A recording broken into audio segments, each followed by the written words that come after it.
All right. I just gotta go spray this. And I gotta throw it in the- Gotta go to the washer. Hold on.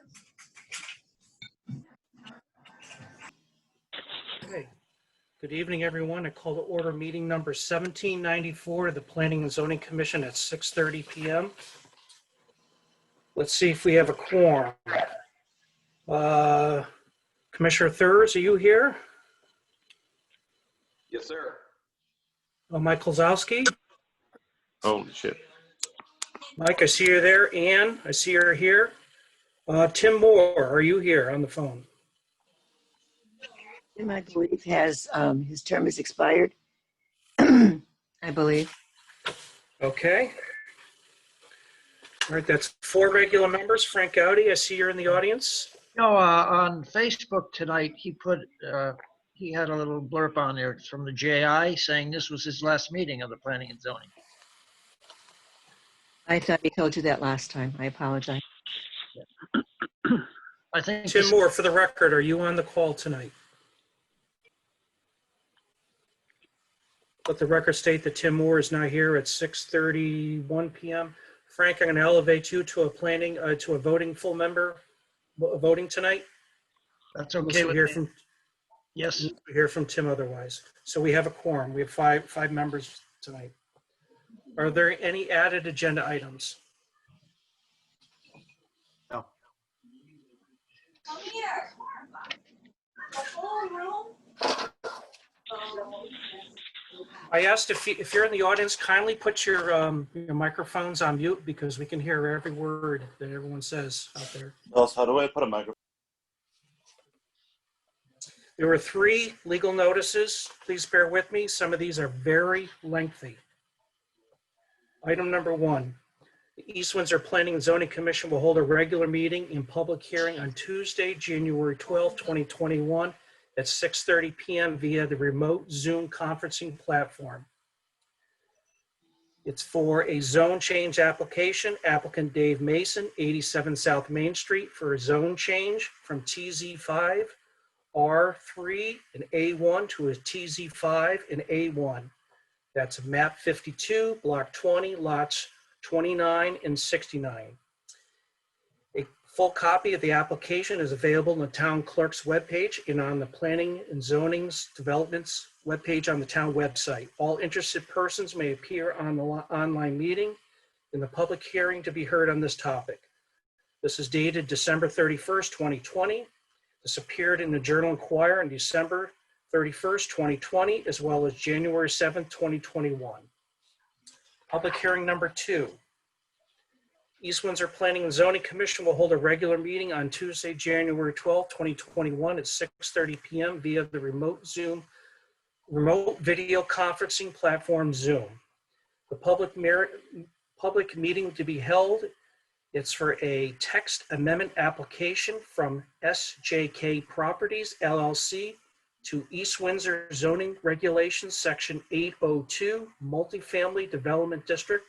It's also known as the MFDD. A full copy of the application is available on the Planning and Zoning's in the town clerk's webpage on the town website. All interested persons may attend the online meeting and public hearing to be heard on this topic. Dated December 29th, 2020. This appeared in the Journal Enquirer on December 31st, 2020, as well as January 7th, 2021. Public hearing number 3.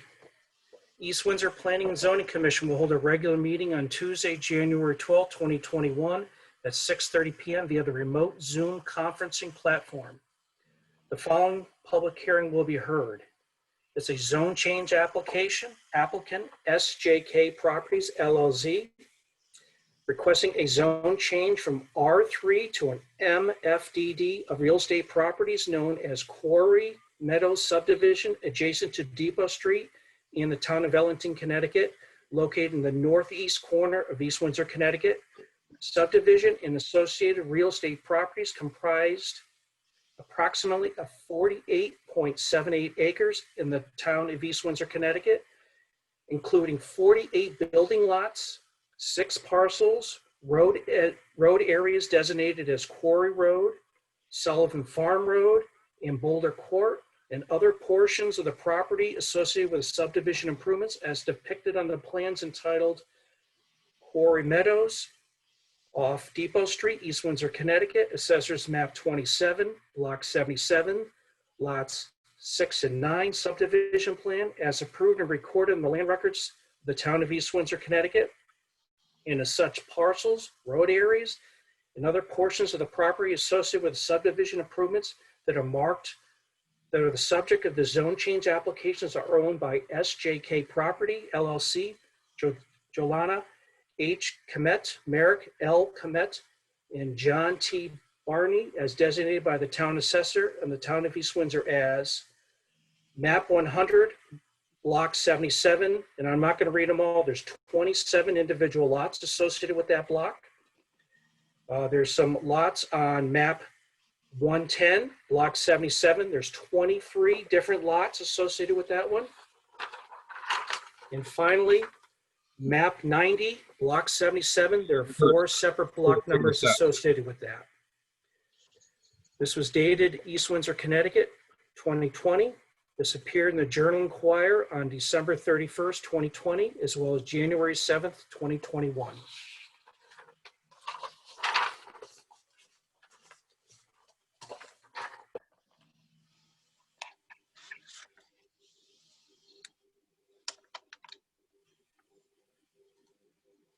Okay, next up, receipt of applications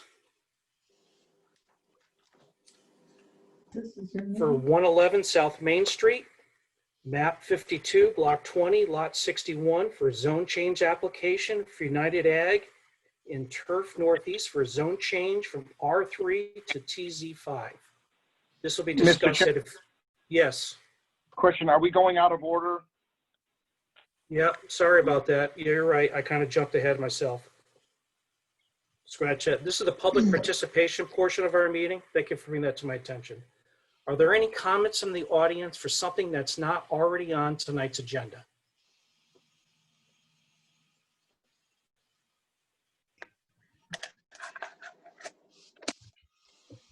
Next up, approval of minutes, December 29th, 2020. Any member of the commission have any comments, changes, edits, or anything associated with the proposed minutes? Good. Hearing none, I'll entertain a motion for approval. I'll move to approve the minutes of special meeting 1793. Wait a minute, I have a question. This is the public hearing portion of the meeting is not open yet. Okay, So there's a motion on the table by Ian. Is there a second? Second. Any discussion? Hearing none, I call for a vote. All those in favor say aye. Aye, raise your hand. I see consensus. Next up, receipt of applications. 111 South Main Street, map 52, block 20, lot 61 for a zone change application for United Ag in Turf Northeast for a zone change from R3 to TZ5. This will be discussed at a future meeting. We're just accepting the application tonight.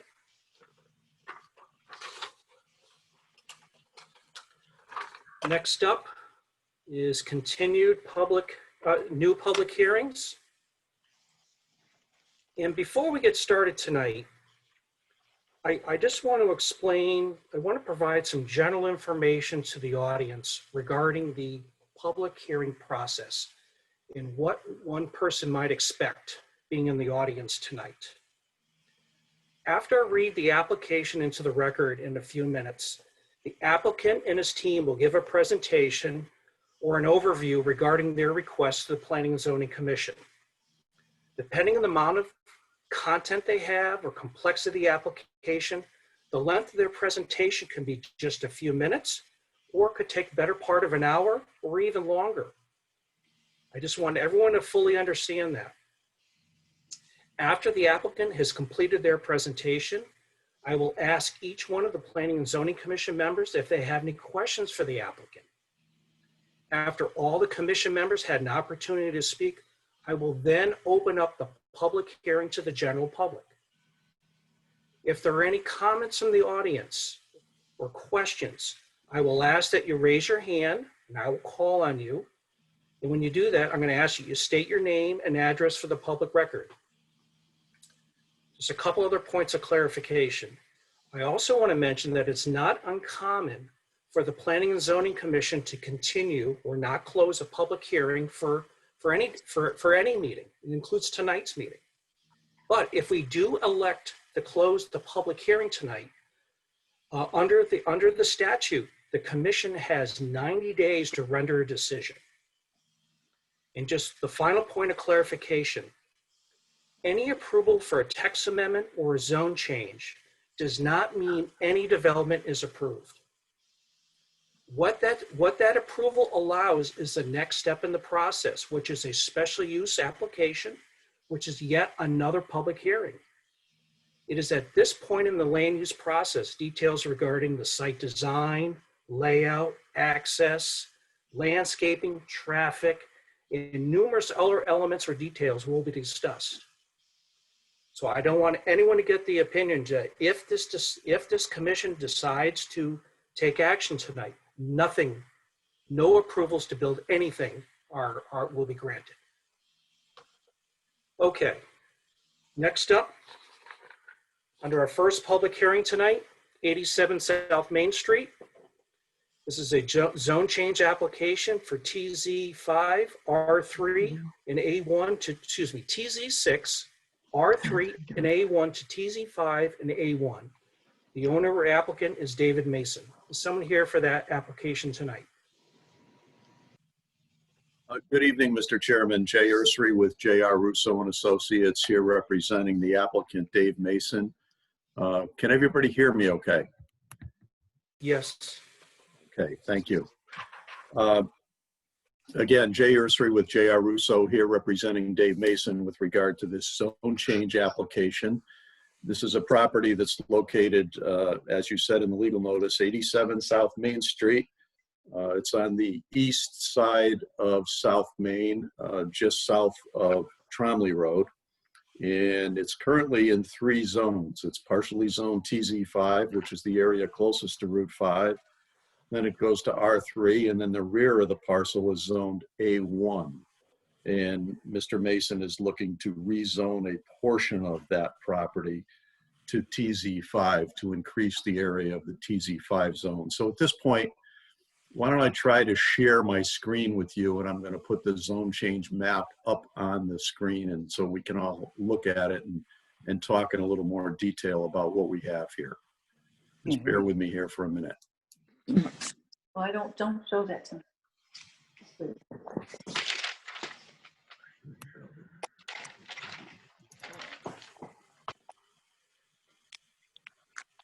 way my luck's been going, I'll be all over the Broadbrook Forum. Mm-hmm.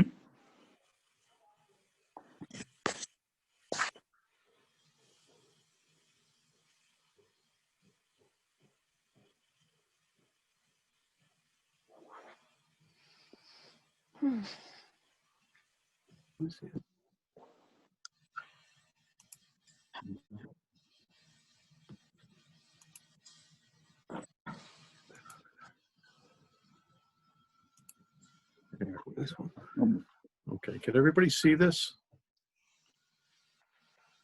Yes. This map is visible to everyone? All right, now let me see if I can just increase the scale a slight bit here. And how's that? Can everybody see that okay? Yes, Jay. Okay, thank you.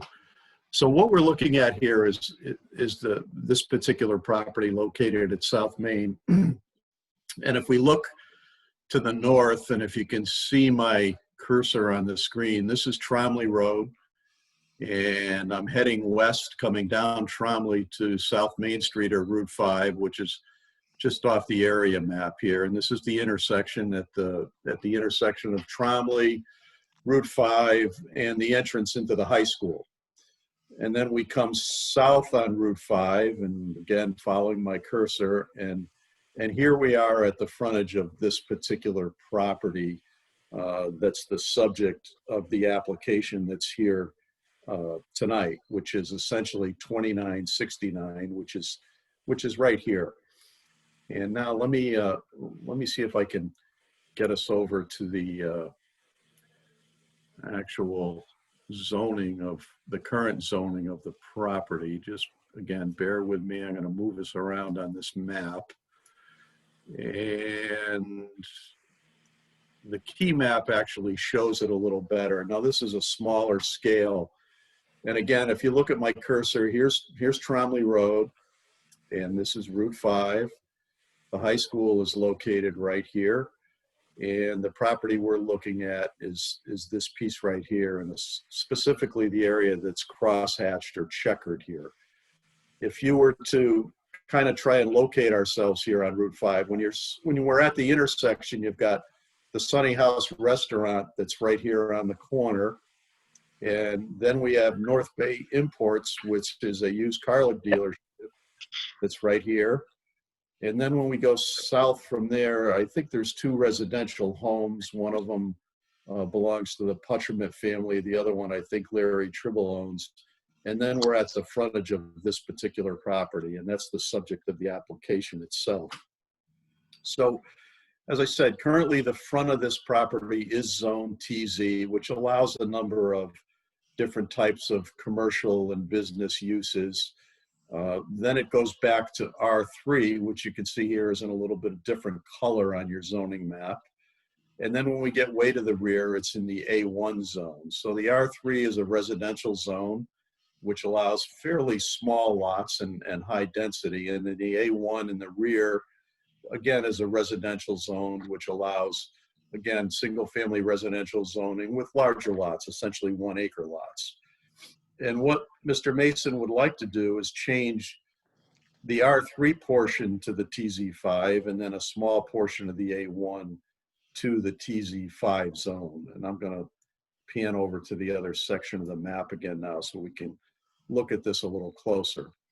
So one of the things, and I think your planner, Mike D'Amato, did a pretty good job of putting together a memo for you and describing this application and what's in your plan of conservation development in terms of what we want to talk about and look at in terms of zone changes.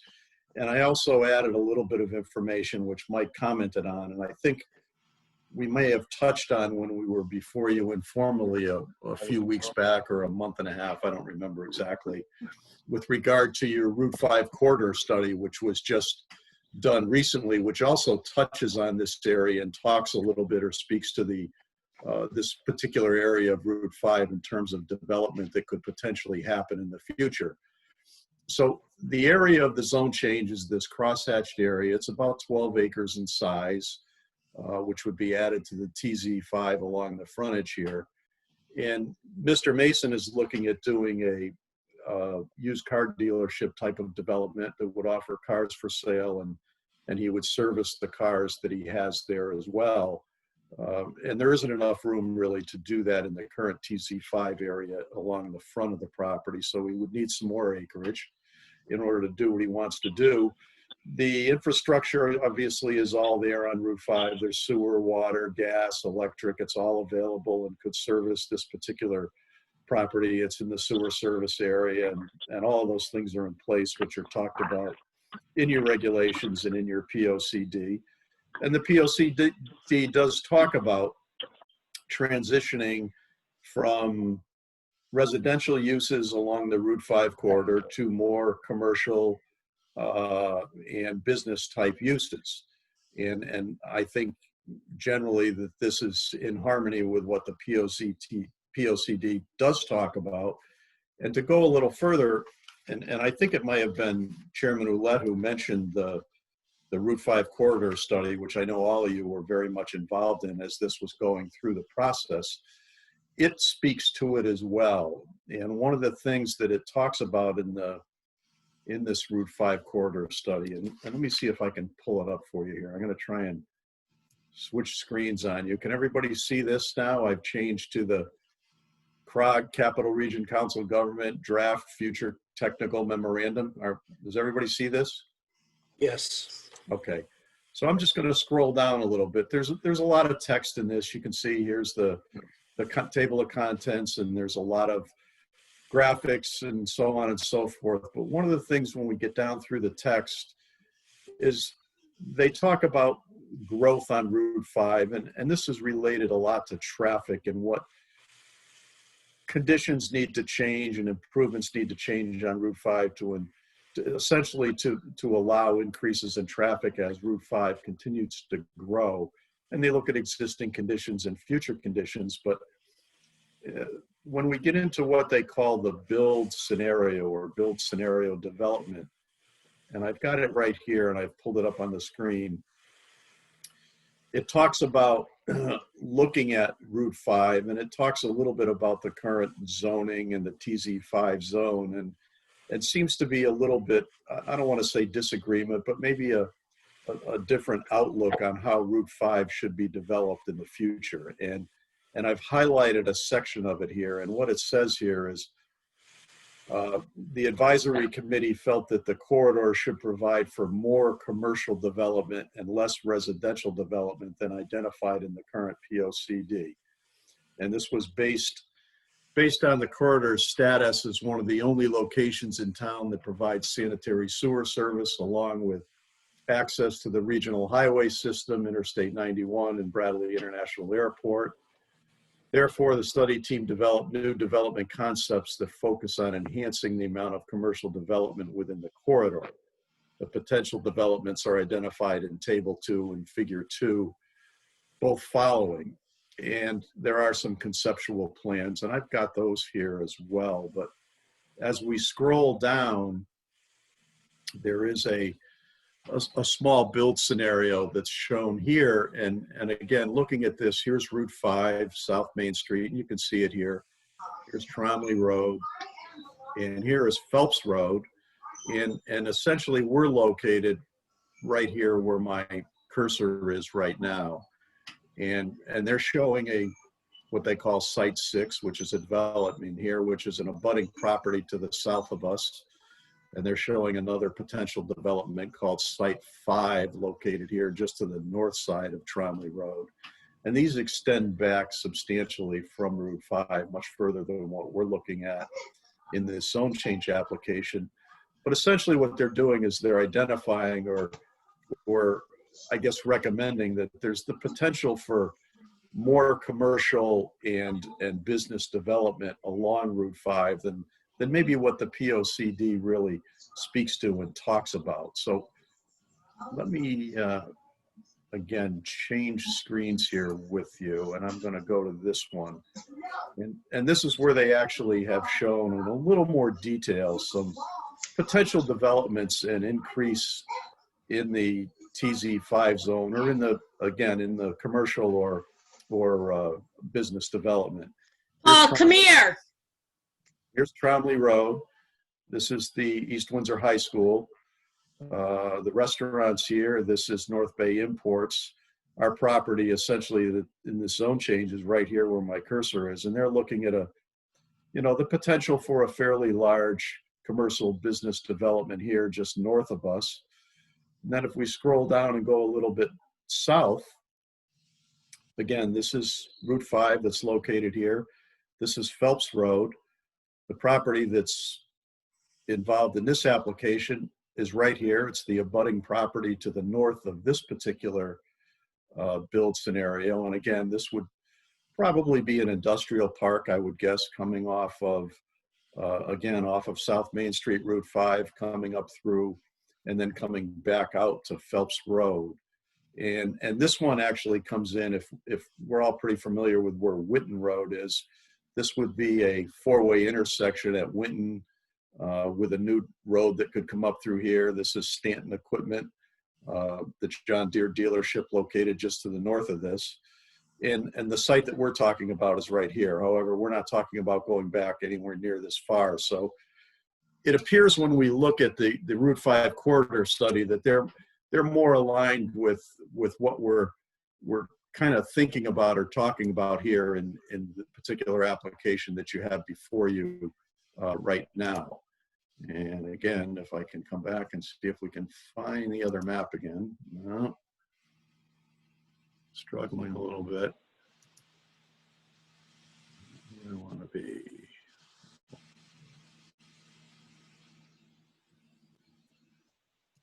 There we go.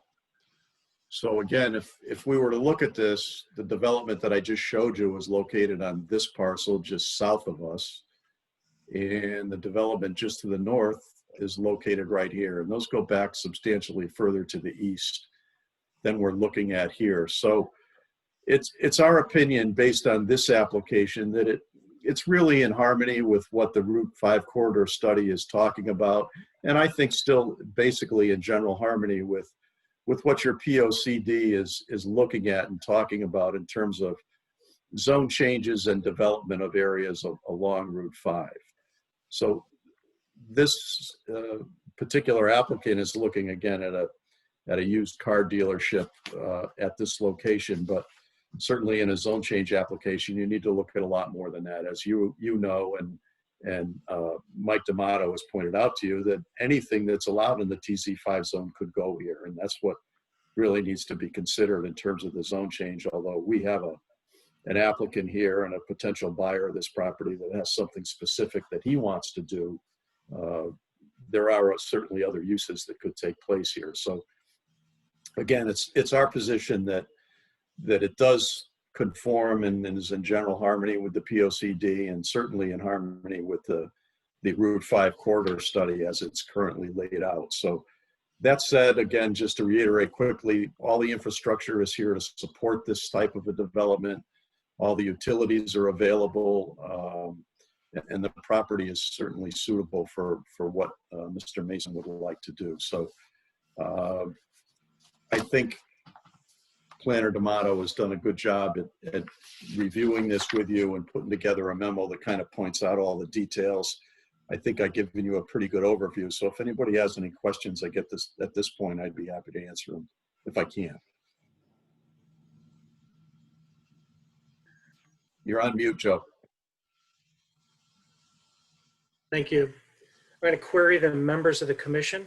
We'll start with Commissioner Govan. Ann, do you have any comments, questions at this point? My one question/comment.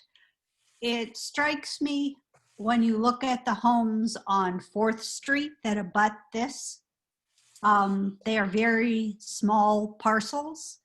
And when you drive 4th Street and look at their backyards, there currently is a chain link fence with barbed wire on the top and I will say scrubby brush on the other side. I don't know if the chain link fence belongs to, I'll say, the developer and the people who own the lots on 4th Street, on the south side of 4th Street, or that would be replaced with a nice buffer and good landscaping should this be approved and ultimately developed. Again, Jay Ursary for the applicant. That's a very good question. The 4th Street area, and I'm looking specifically right now, you said the south side, lots Yeah. 13 and 14. Yes, and That maybe fence, 50. and 15. The fence that's there is owned by the property owner. The developer has no interest in the property at this time in terms of what's there. But your question brings up a good point, and I It probably looks should. like it's the same fence that runs down behind all those properties. So it looks like, I'll say, one person installed the fence, not like, because usually backyards have different fencing. And that may be true because this property, as we go east, is owned by one owner. The property, it's in the estate. This is the estate of, oh boy, give me a minute. Helen Macholik is the trustee, and it's the Putcherment estate. I don't know how many are familiar with it. The Putcherments lived, I believe, on lot I'm going to say lot 70. The house is still there. One of the daughters still lives there, and I believe will continue to live there.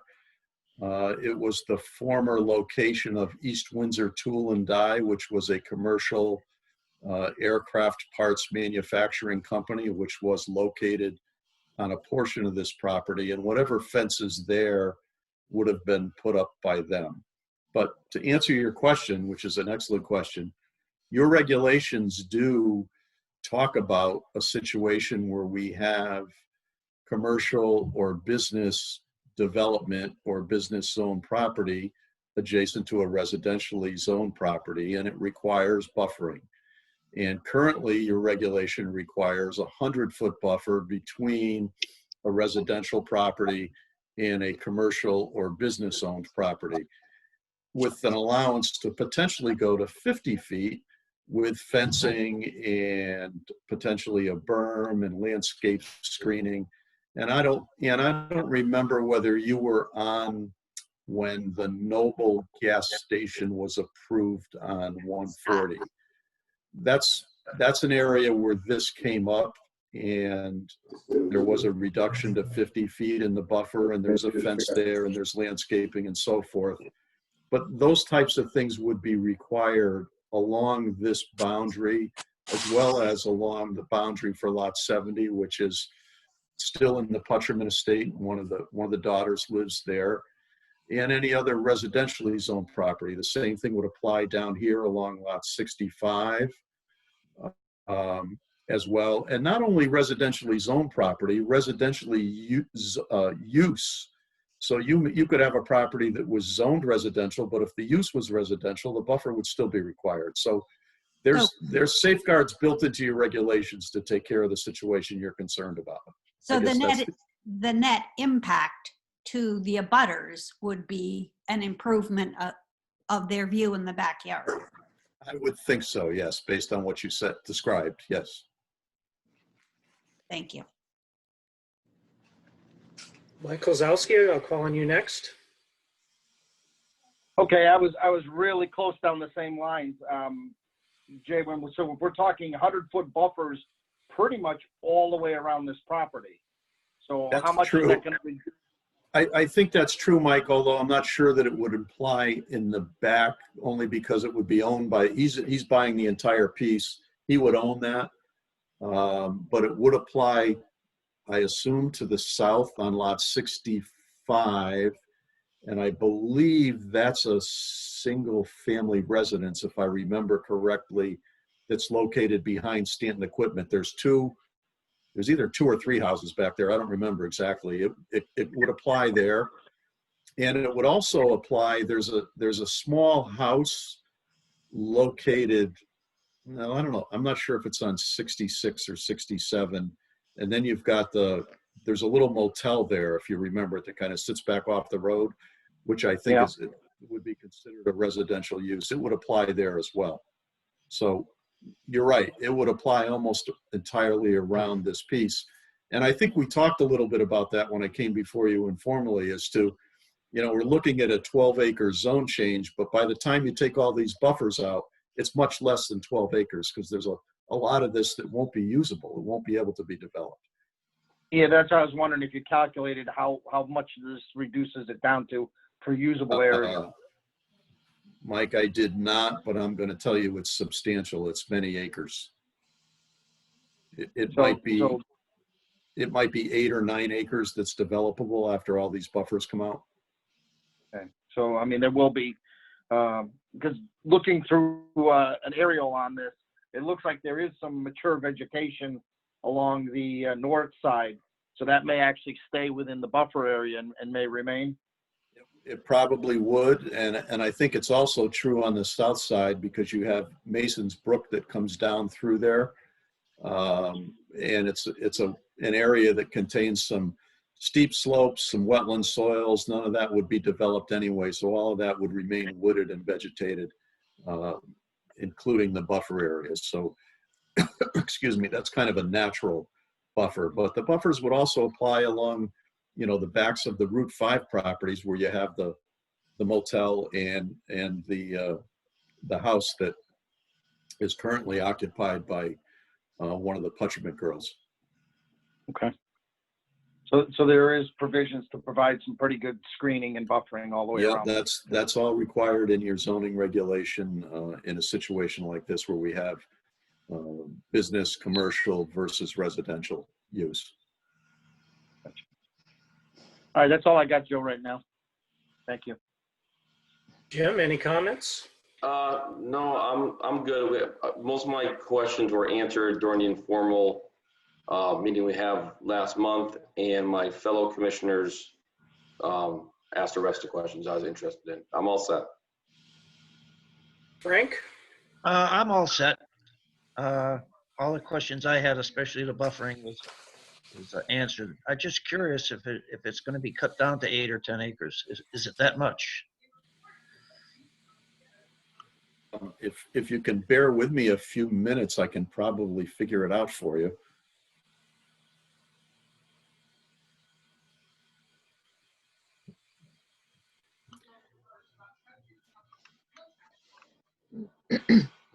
Just if you can give me 3 minutes, I can have it. Could we take a 3-minute recess? Yeah, I don't know if that, I mean, aren't those details more site development related? Yeah, I would agree with you, Joe. I would say they are, but it's substantial. I mean, if you look at, and to look at this line along the north side, it's 655 feet long. The line here is 620 feet long. So you multiply that times 150, that's a lot of square footage. It's a lot of acreage. So we're not talking square feet, we're talking acres of buffer. The line here along the backs of these lots is 430 feet. So, you know, we're taking out house lots here. It's not just a small amount of land. It's substantial. It's not all that important. It just seemed like a lot. But when you're right, when you figure out the lineage, the feet, and the width, and multiply it out and get the square feet, you are talking a lot. I'm all set. I don't have any questions. So Jay, the only question I have at this point is, you identified a potential development that might be able to go here. I mean, the owner applicant has ideas in mind. What we're talking about for approval is just a zone change. No development will be approved here. So that's at a subsequent request. But my question to you is, what other types of land use could possibly fit in this zone other than what the applicant is thinking about? You know, I thought of that myself. I think it's a good question. I think there is the potential for some other type of business or commercial use up front with a road to the back that, in my eyes, would probably be some kind of a multi-family use. Maybe not commercial, maybe not business, but maybe a condominium or apartments or something of that nature.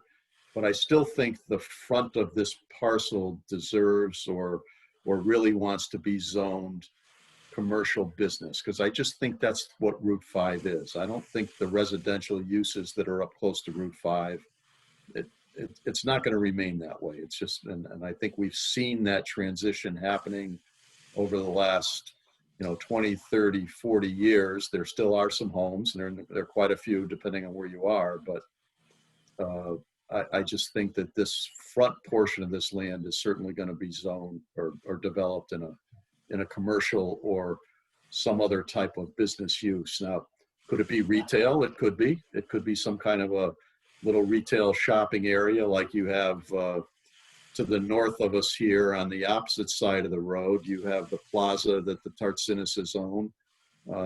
You have Sophia's Plaza up at the corner all the way up at North Road. Something of that nature could go here. Those things would fit. Could it be a residential, a business office? It could be that. It could be a medical office. All of those types of things could fit here. It's not going to be heavy industry in the TZ5 certainly, but there are a lot of business uses that could fit here. But this particular, applicant does have something specific that he wants to do. But I would still envision the very rear of this probably being some kind of a multi-family use in the future.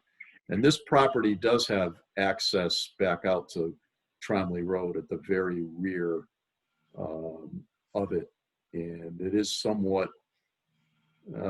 restricted by some wetlands and so forth, and we haven't looked at it closely, but I think there's the ability to access back out to Tromley at the back of this property. So I think there's the ability to do something different to the rear of this in the future.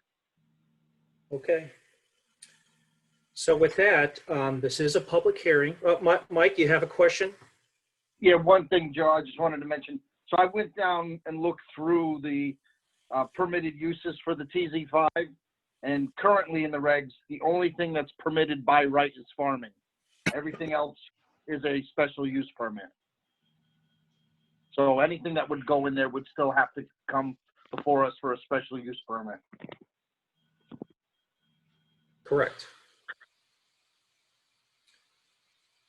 So this is a public hearing. Is there anyone from the audience that has any questions or comments regarding this proposed zone change on South Main Street? If you do, just kindly raise your hand. I'll acknowledge you, and I'll just ask you to state your name and address for the record.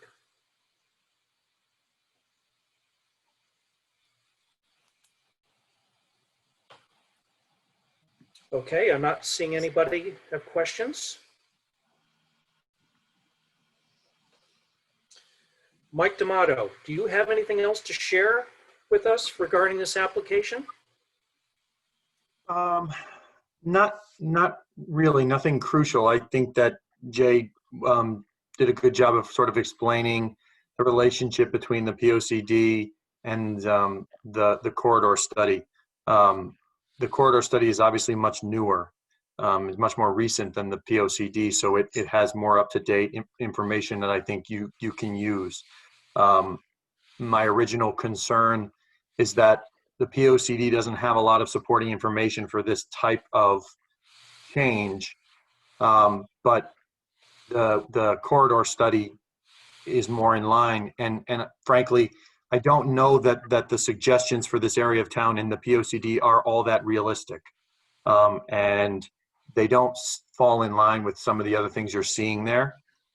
So I think it's perhaps better to look at the corridor study because I think it's more reflective of the current market, the current development trends, and again, is a much more recent document. I didn't provide any type of motion because we had just opened the public hearing. But if there's any concerns or any questions that you have for me that you'd like for me to address at the next meeting, I'm happy to do that. Okay. Yes, is there a member from the public? You have a question? Yes, ma'am. If you're talking, you're on mute. I just unmuted. I couldn't get my volume to work in the beginning. Did you discuss how this is going to affect the high school? Well, there's really no development plans at this time. All the proposal is to change the zone. Okay. And we were discussing the different type of uses that could go in there.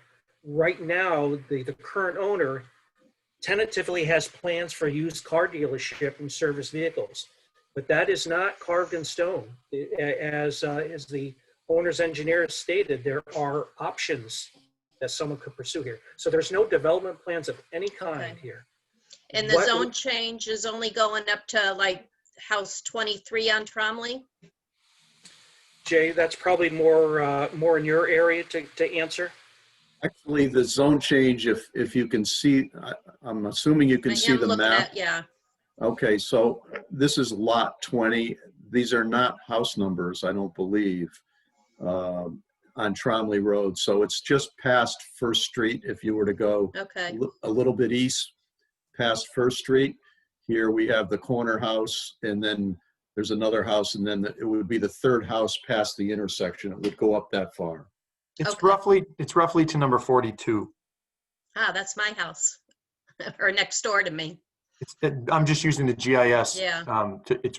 It's roughly in between there. But those are lot numbers, Jay. You're correct. May I have the young lady's name, please? Christine DeRoche. Thank you. I'm in 40 Tromley. Thank you. Are you on the south side, Christine? Yes, Okay, let me just see if I can find you on here. I think I'm on the south side. And you think you're lot I'm across 20 from the fields, so I'm on the side that would be affected. Is that south? It's a funny part. Let's see, like peering at it. I'm up from First and Second Street on that side. You're to the east of First and Second. Yeah. You just Now passed we it there, have, Jay. You're on there. right DeRoche? behind us now, yes, are blue sheds. I think they used to be pig farm there, and then there was horses, 30 years ago there. So it is farm.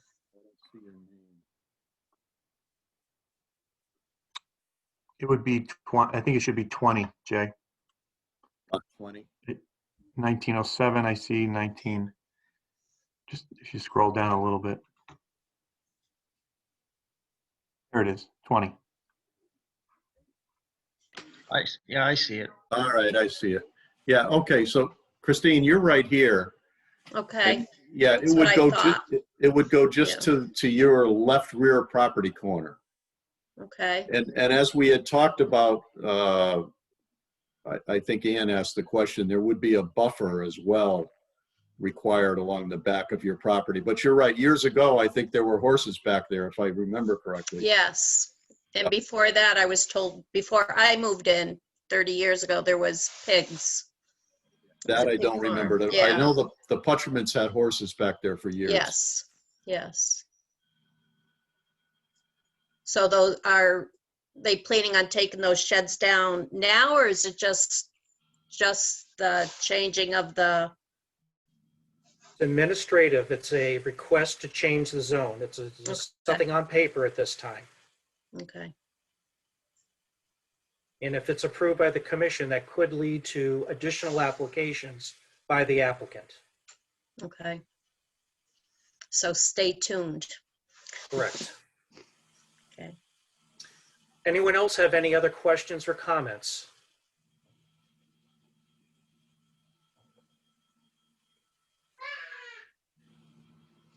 Jay, I don't have any more questions. Do you have anything else to offer? I don't have anything else to add at this time.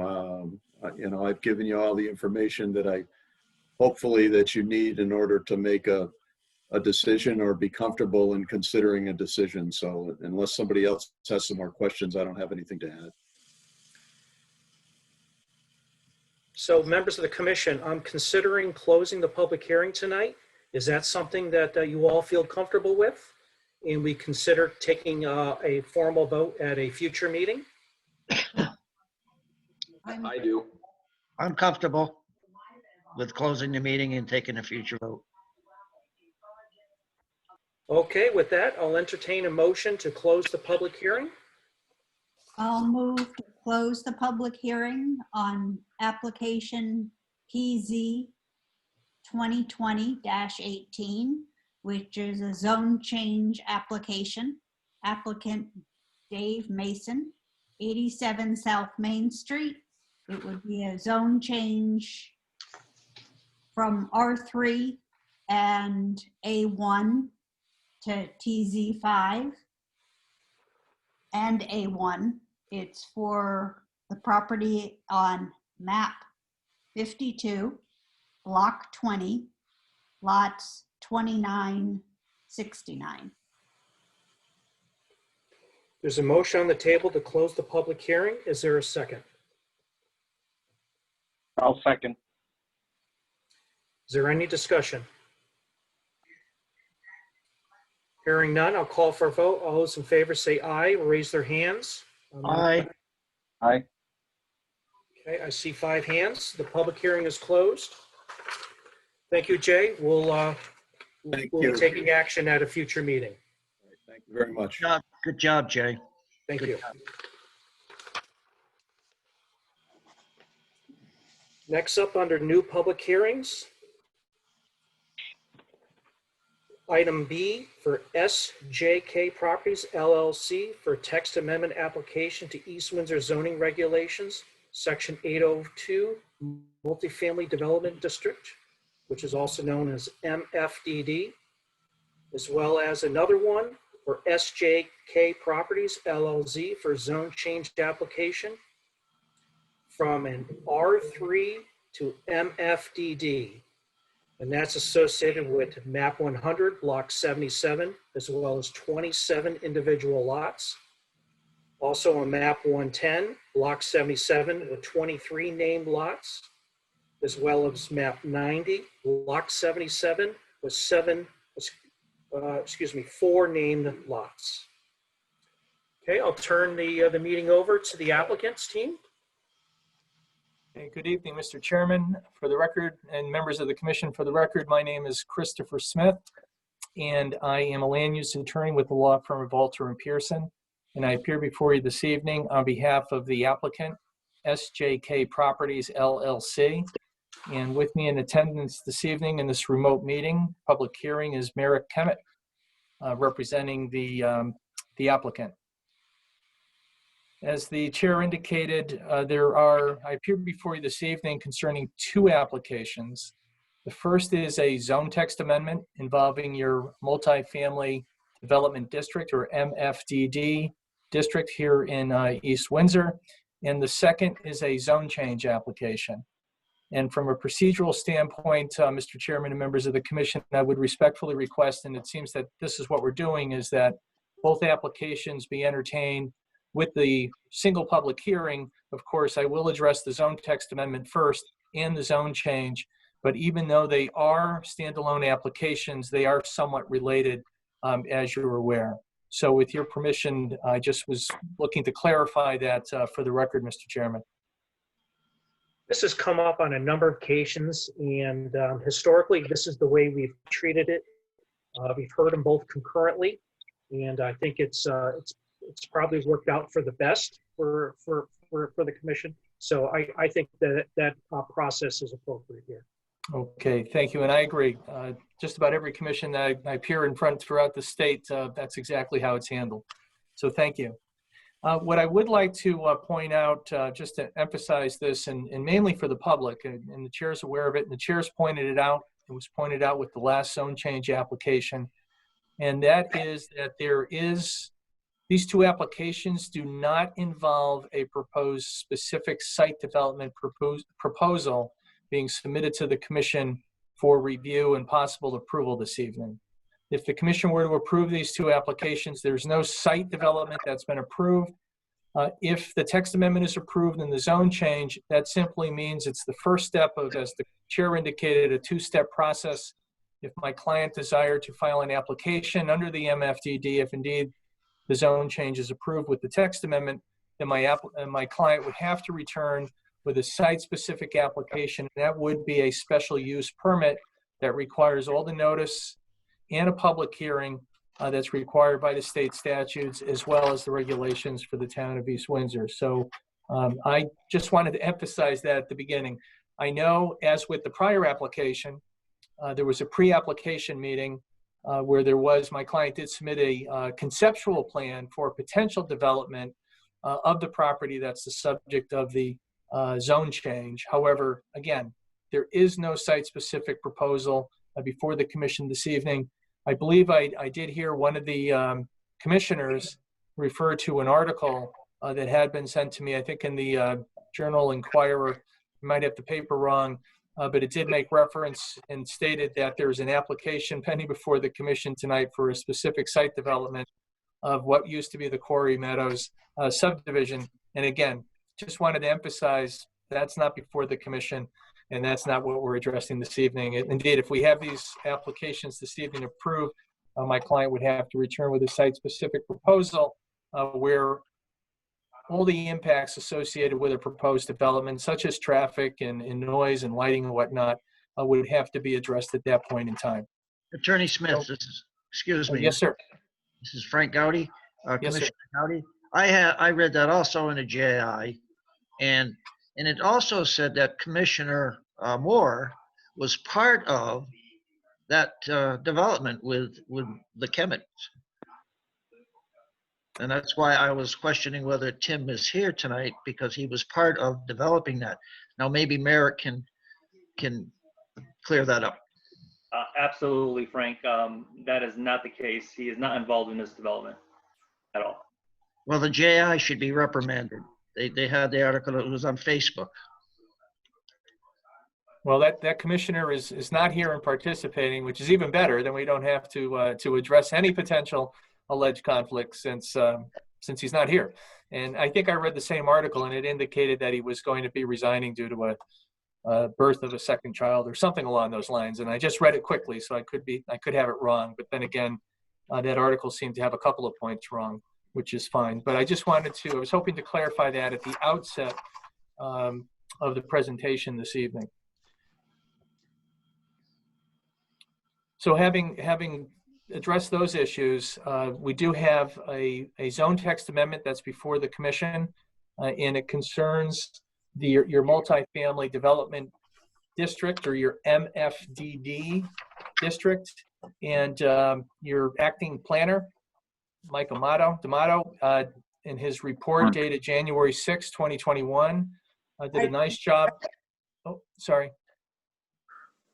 Did a nice job of summarizing the application, but I don't think you can see it. The application involves two components of the MFDD regulations, and the first concerns the categories. You have some preliminary requirements for qualifying for an MFDD zone change application, and that's provided in section 802.4 of your regulations. And then the other section that we have the proposed text amendment that addresses concerns a proposed modification to your current density requirements, and that's provided in section 802.6 B1 of your regulations. And if we can, I spoke with Town Planner D'Amato earlier, and I was hoping that we might be able to pull up on the screen the draft text amendment that was submitted. It's just a single page.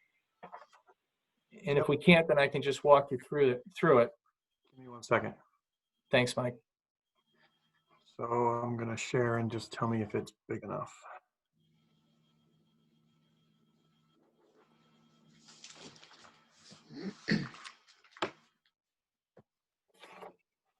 Is it too small? I'm good with it. Can you make it larger? That's probably better. And can the commissioners see that? Okay. Okay, and so this is the proposed text amendment, section 802. It comprises your multifamily development district regulations. Section 802.4 addresses the applicability of an MFDD. In other words, these are like a minimal a section dealing with minimum requirements before someone can apply for a zone change to an MFDD. What we have proposed is a new section. It's actually a modification to section 802.4 subsection C. And your regulations do make reference to your 2016 POCD, which incorporates a growth plan from 2006, almost 15 years ago, relative to designated areas that are rural, non-rural, and different connotations for qualifying. And we'll come back to your POCD briefly. But what this provides for is that it quotes, and I'll just read it. However, if the site is not located within any of the aforementioned areas, then the site shall, sub A, have a minimum of 20 acres, B, have access to public sewer and water, which even in your POCD, that's generally available to accommodate higher density development, C, be located in the R3 zone district, D, not be located in a designated non-residential area as depicted on the residential growth and guide plan provided in the 2016 Plan of Conservation and Development of the Town of East Windsor, as may be amended. And E, provide for increased residential density and promote housing opportunities for the citizens of East Windsor, and otherwise meet the objectives of the MFDD regulations. So that goes to the minimum requirements. We'll come back to that in a moment.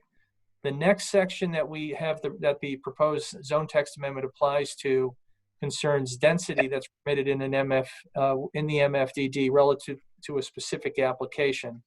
And this is in addition to the density provisions of section 802.6B1. This is a proposal to add E and then take the existing E and slide it down to F.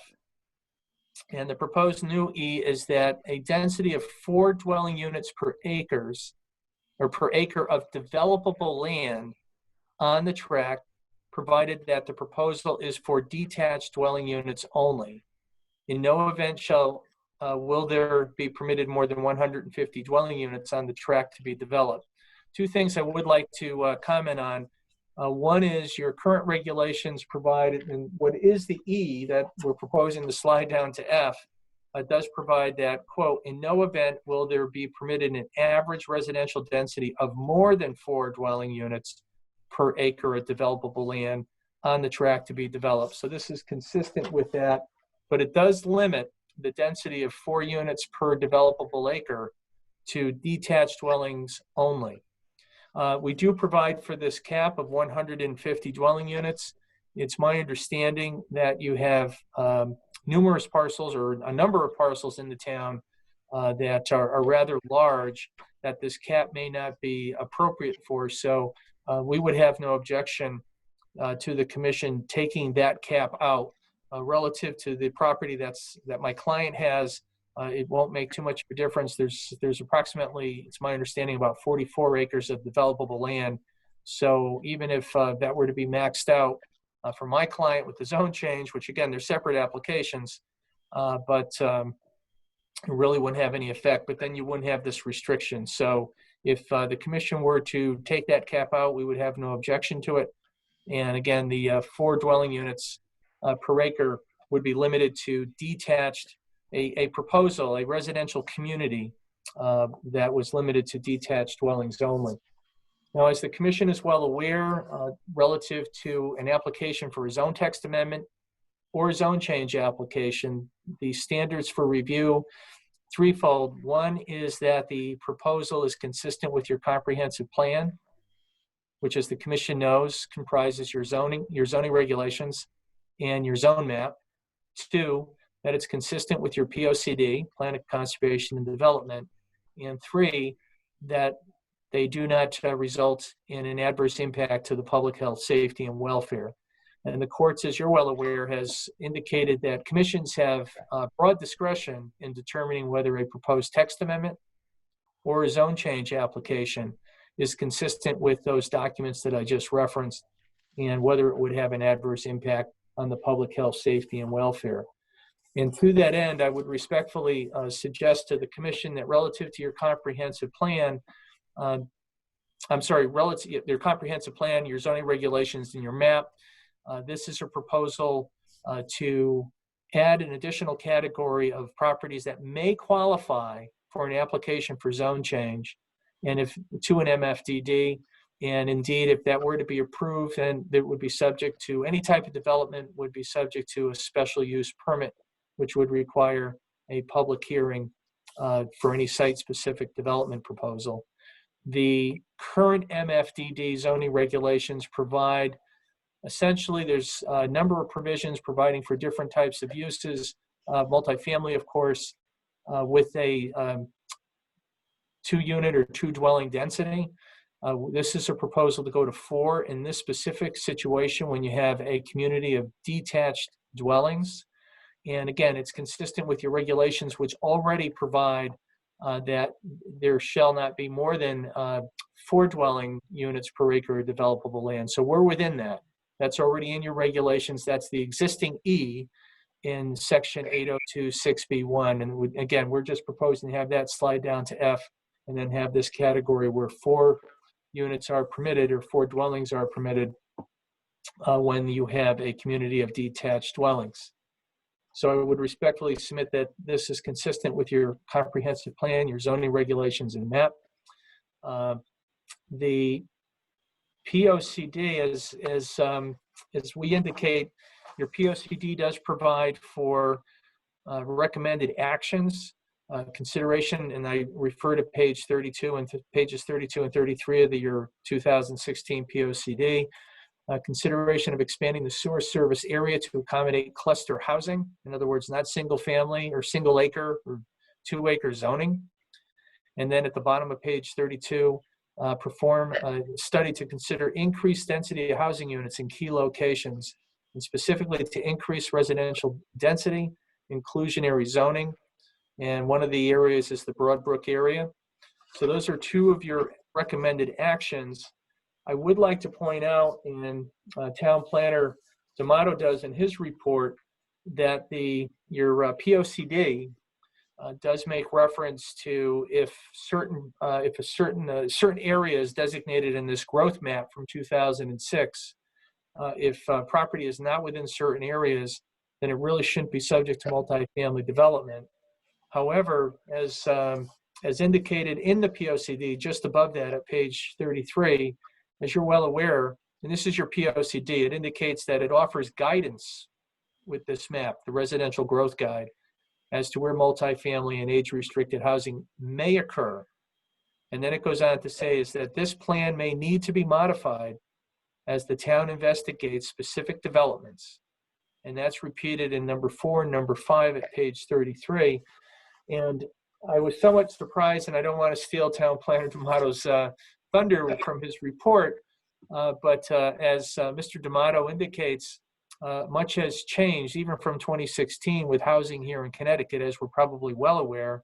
And I was actually somewhat surprised, a little disappointed, but surprised that there's been some recent housing market material and data that's been generated indicating that 45% of the households in East Windsor, that's almost half, that's 1 in 2 homes, spend more than 30% of their income on housing.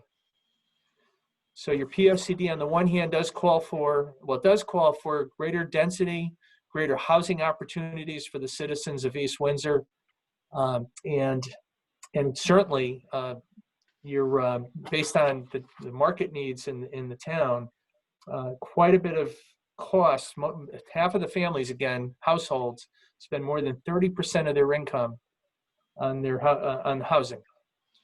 And if you, again, what's with your MFDD regulations, which as Town Planner D'Amato indicates are rather lengthy, they're pretty involved, but the goal of that district, and you drafted it, your commission, this commission, is to provide greater housing opportunities for the citizens of East Windsor.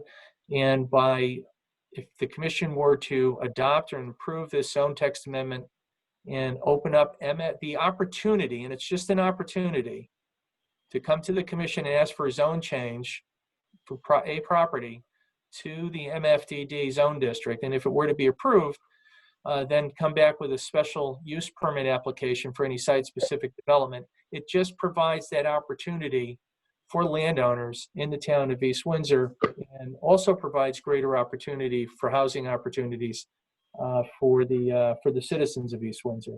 So I would respectfully submit to the commission that that this proposal to increase the ability to be able to come to the commission and ask for a zone change to the MFDD based on an expanded criteria for qualifying, just a minimum requirement, would be consistent, or is consistent, with your POCD.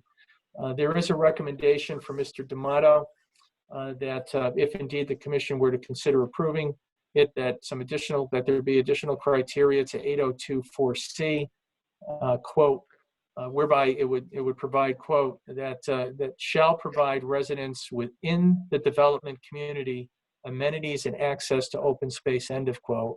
And just for the record, my client has no objection to that being added to this proposed text amendment, if indeed the commission were to see fit within your discretion to approve it. Certainly, and just for clarification, it's my understanding that that's intended to mean for amenities and open space, trail systems and whatnot. And I think, and I don't want to speak for Town Planner D'Amato, but it seems to me that makes it different from just a standalone community. It is a community with trails and open space area to service the residents of that particular community. And again, that would be subject to a specific site development proposal under the special use permit provisions of your regulations. So that concludes my comments on the zone text amendment. With the zone change, again, it's the same standard. Is the proposed zone change consistent with your comprehensive plan, your POCD, and is going to result in an adverse impact to a public health, safety, or welfare? And I would respectfully submit that that the proposal does not. Again, the zone change involves the properties that comprise the Quarry Meadows subdivision that have been approved a number of years ago for 48 lots. And there are associated other parcels within it to accommodate sewer and whatnot. And this is a proposal, again, to change the zone of those properties from R3 to the MFDD. And again, if that were to be approved, that would simply enable my client to return to the commission with a site-specific proposal, and that would be part of a special use permit application that would be submitted to this commission. So essentially for those reasons that I've already referred to relative to the consistency of the text amendment with the legal standard for approval within the commission's discretion, I would respectfully submit that for those same reasons, the proposed zone change complies with the three-prong test, and would respectfully request that you approve the requested zone change from R3 to MFDD of all those properties that are included in the Quarry Meadows subdivision. I know that Mr. D'Amato indicates that this was approved a while ago. I think that the time period for the subdivision has expired. And again, my client would like to return and have something, have a site-specific proposal for the commission to consider that would provide different housing opportunities for the citizens of East Windsor. So in conclusion, thank you very much. I respectfully submit that both applications do comply with the legal standards, and more than happy to respond to any questions that you may have or any questions that citizens may have, or Mr. D'Amato. Thank you. Thank you, Attorney Smith. So I'm going to first start with members of the commission. Ann, do you have any comments on the proposed text amendment or zone change for the development for Attorney Smith? I am first focused on the text amendment to the zoning, because if you don't get through that, you don't move on. So I feel very strongly in agreement with the town planner suggesting that there should be a new section in 4C that requires residents within the development community be provided amenities and access to open space. And instead of what the attorney said, which interprets that to mean a trail system, I interpret amenity, I see a trail system and open space as kind of open space, and I see amenities as things like a tennis court or a pool that's shared. So I interpret that slightly differently, but I feel strongly that that be included. The other piece I'm kind of struggling with in my mind is the 20 acres in size. And the reason I struggle with that is I don't know how you count it, the 20 acres. In another place, it refers to developable acres or acreage in getting to how many units you're allowed. And since this would be generic and apply to any R3 zone in town, basically. I have to wonder if you had a 20-acre parcel that had steep escarpment type of terrain and floodplain and wetlands, and you were left with 2-3 developable acres, could you then pack in this kind of multi-development concept on your little bit of developable land? And would you really be able to do amenities for a small scale development? So I'm wondering if the 20 acres should be 20 developable acres. And I don't know what others and the applicant think of that. But I'm just thinking this is basically opening the entire town, and any R3, once it goes in the regulations, to this concept, if I understand it correctly. So maybe somebody could help me with that. Yep. And then my other question would be, is there a reason that this only applies to detached dwelling units? So maybe somebody could give me. Attorney Smith, do you want to handle Okay. those questions? I'll give them a shot. Thank you, Mr. Chairman, and all good points and questions. As far as amenities, I did not mean to exclude anything, whether it's a clubhouse or courts or bocce, whatever, any type of other physical amenities. I was just referring to the open space not being open to the public necessarily and having people go on one's property. But no, I didn't mean to exclude that at all. I was just focusing on the open space, Madam Commissioner. And with regards to the 20 acres of developable land, we just picked 20 acres. Developable land, as you indicated, it could end up only being, we heard the zone change in front of you, in front of this, where the gentleman was pointing out that, it might be 12 acres, but there's only 8 acres of developable land because of the buffers. And you're right, if you take out steep slopes and whatnot, you have less in all likelihood. And if the commission chose to make it 20 developable acres, that would be fine with us. And the third point is that the zone change doesn't open up every R3 zone property to be subject to the MFDD. That zone change, this property just happens to be in the R3 zone. And if any property satisfied all the different criteria to trigger the MFDD, then they could come to you for a zone change. But just standing on its own, just having an R3, I don't think, certainly not the intent. That would be the text amendment, and that's not what we're proposing in the text amendment. So I just wanted to clarify that. If you were to approve the zone change, that's not precedent across the board that just because a property is located in the R3 zone and meets these minimum, the 20 acres, for example, that they can come and ask for the MFDD. Again, that's just, those are just talking about amending your minimum criteria. The zone change is really different from that, Madam Commissioner. Thank you. Thank you. Commissioner Thurs, Jim?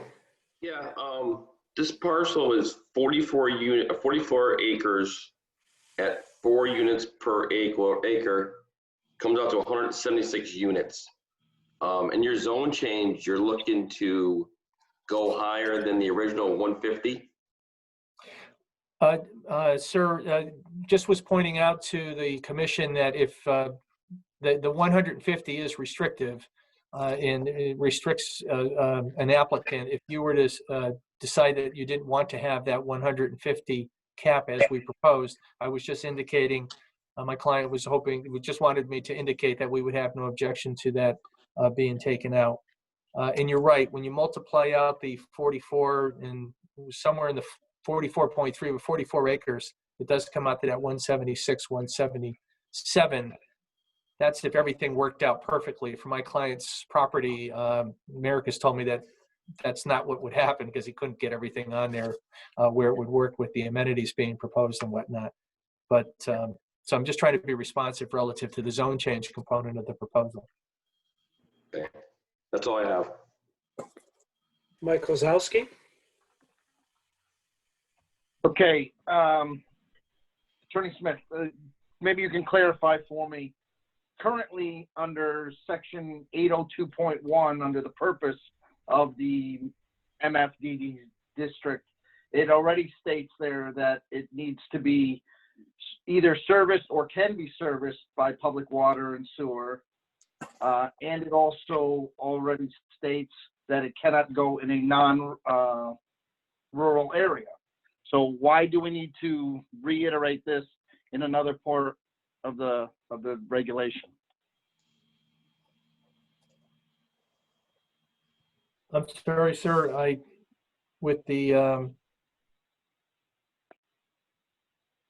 if it's redundant and not necessary, then we have no objection to that being taken out. We didn't pick up on that. So the only change I see in this text amendment of section 802.4 is reducing it from the 25 acres, which is currently required, to bring it down to 20 acres. Yes, is sir. that your intent? Well, it's just to also clarify that you're right. If the public sewer and water, the other requirement in non-rural, and the increased residential purpose of increasing opportunities and housing opportunities for citizens of East Windsor, if that's already included in the MFDD and doesn't need to be repeated, then you're correct. We don't need to have that in there. So if I could just jump in, I think that the 801 only applies to PRDs, the planned residential developments. And I think I talked about this with the applicants. I don't think their plan is to come back under the PRD.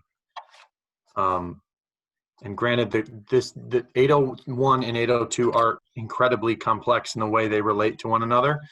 But I think when we read it before, because I saw that as well, unless they're coming in under a PRD, which if you go to 802 is specifically mentioned, and I think they call it P,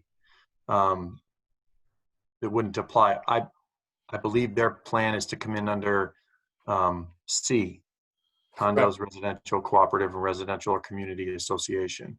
But I would look for them to confirm.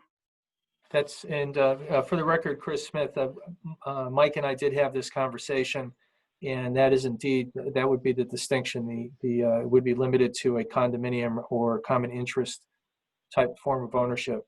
It would be under C. Is that correct, Merrick? That is correct.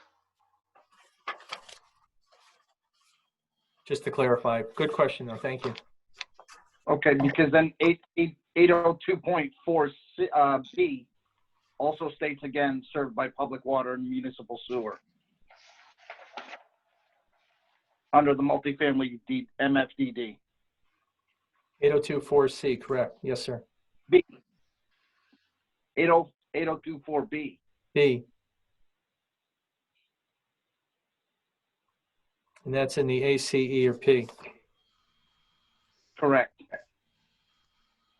I'm just saying, why are we adding more text that's already previously stated? I just intended, for the record, Chris Smith, I was just intending to ensure that those provisions were included, since this is being proposed as a however, an exception to the prior provisions in that subsection. But if you don't think that it's necessary, if the commission were to feel that it's really not necessary, it's redundant, then that would be fine. Again, it was just to clarify that it could be located within a rural area, designated area, as long as it met those requirements. So it's just to reiterate that, since it's really an exception and providing additional criteria to what appears to be a prohibition in the MFDD regs. But if you think that's inherent, oh, I'm sorry, sir. No, I'm sorry. No, it just seems to me it's section A that is the restrictive, because the way it's currently written, having to be located on Route 5 or Route 191. That's the section that probably needs the amendment. Well, actually, it is C, where it indicates it's not to be located within a rural area on that growth map that your POCD says is advisory and may be subject to change on a site-specific basis at page 33 of your POCD. So that was the intent, was to provide that a property could be located within a rural area as shown on that map, as long and could be subject to and qualify for the MFDD if it met these additional requirements. And that's why I added some of the requirements that are already there for your MFDD to begin with sewer and water and whatnot. It is a very complicated but comprehensive set of regulations that you've developed here with the MFDD. But that's the purpose for me adding that, was just to ensure that if that exception with the criteria, since I use the word however, it does, these other restrictions do apply to it. I don't see a problem with including it. It seems in today's society more is better anyways. Mike, do you have any Okay. other comments or questions at this time? Well, yes, then section E, I mean, we already have a density of no more than 4 dwellings per acre. We're now going to change it that it's allowable only if they're detached dwellings, which is now going to make it even more restrictive. Well, right now, I'm sorry. I thought you were done. I was just to say, is that your intent here, to make this more restrictive? Well, right now, your regulations provide, if you go up just above that E, and you have A, B, C, and D, and you have you have bonuses. 2 dwellings can be added. This can be added. 2 additional if you do this. 2 additional if you do that. So this just makes it clear that if you have a residential community that has detached housing units or dwellings, that you apply the 4 right out of the box. You don't have to get into the density. You can have the 4 as long as they're detached, but you can't go over 4. And again, that's consistent with the prohibition in E, the existing E, where you can't go over 4. But I believe that the items right before that, those different subsections or provisions, deal with where the commission can increase the density of a proposal by those numbers. So you do have a formula for those other types of uses or dwelling units. And this is a proposal to say, well, look, if you come in with a detached housing proposal, residential community, then you can go to 4. And again, that would all be subject to your special permit review and approval, but that's why it's there. And we didn't want to go above what you already have in there in the MFDD as the cap, so to speak, on the density, which is not more than 4. Good question. Okay. That's just the intent. If I can jump in real quick, Merrick Kemet. The other reason for that was to prevent having duplexes or multi-unit building structures out there on site. The intent was to keep the site completely detached, separate units, house-looking luxury house units. That was the intent. So that was there to prevent duplexes or anything larger. Now, I'm not just thinking of your site. I'm thinking of any development going further forward.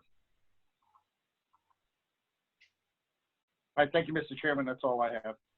Thank you. Commissioner Gowdy?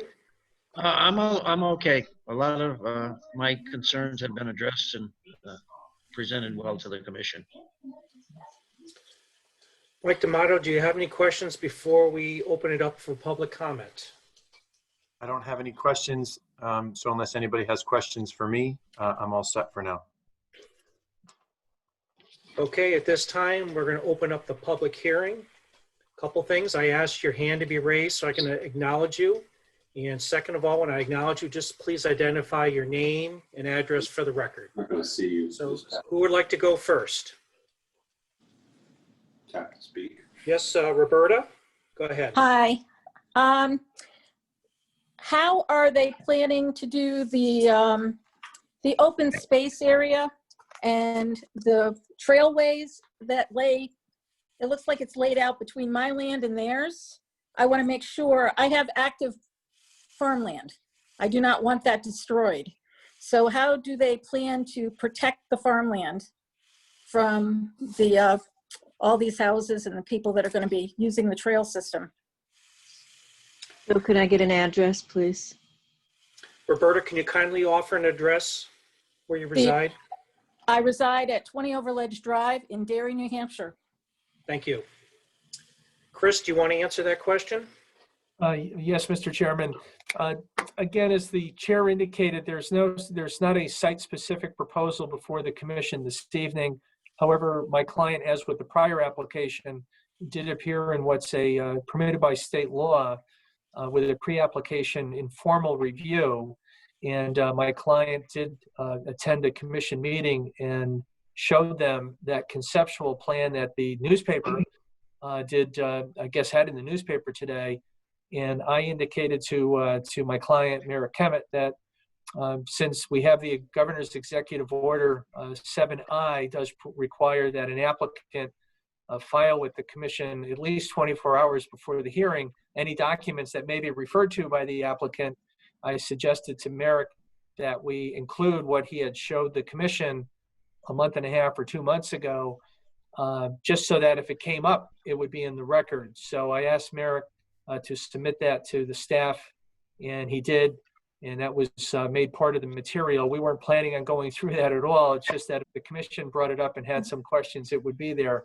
But that's only a conceptual plan, and that's certainly not before the commission tonight. We're not seeking approval of any site-specific development, Ms. Hoffman. And again, those would be issues that we would address if indeed my client were to receive approval tonight for these two requests. And he would have to come back with a site-specific proposal that would require a public hearing. We would address concerns such as that relative to any site design for the property that's the subject of the zone change application.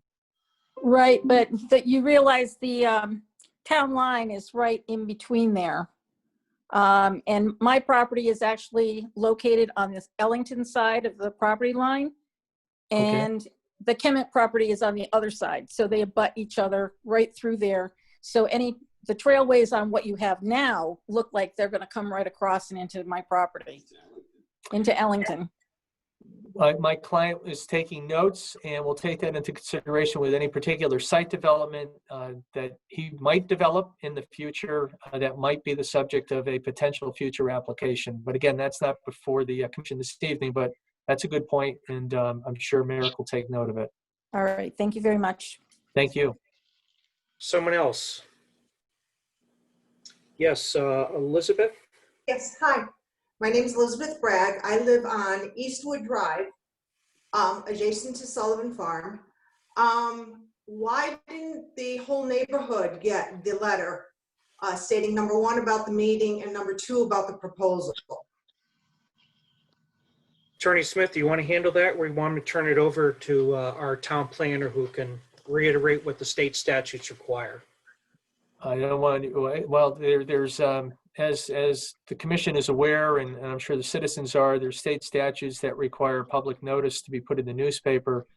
And relative to the zone change, I know that my client did prepare notices that did go out in compliance with what's required by the zoning regulations, but I can turn it over to Town Planner D'Amato to respond more specifically.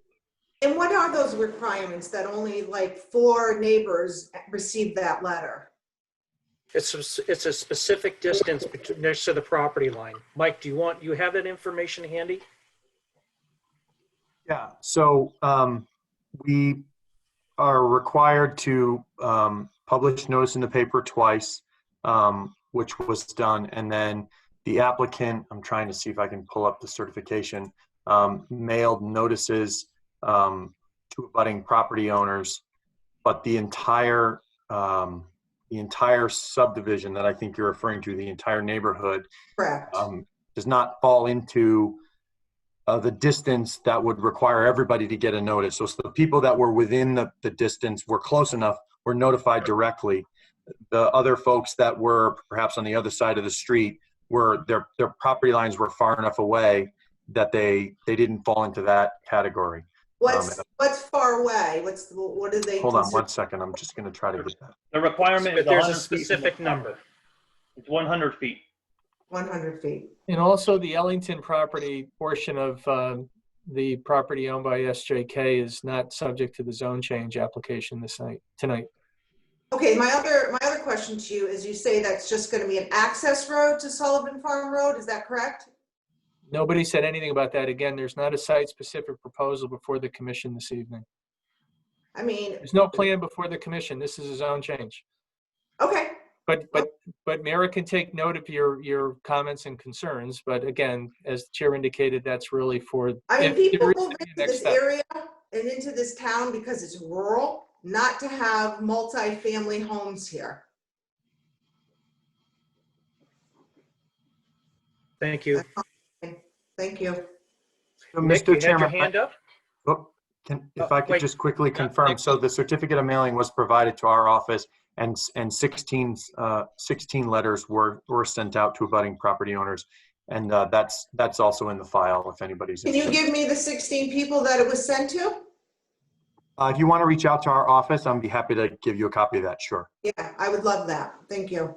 Elizabeth, the information is provided on the meeting link on the town, East Windsor Town webpage, where you clicked on for the Zoom meeting. There's a OneDrive folder.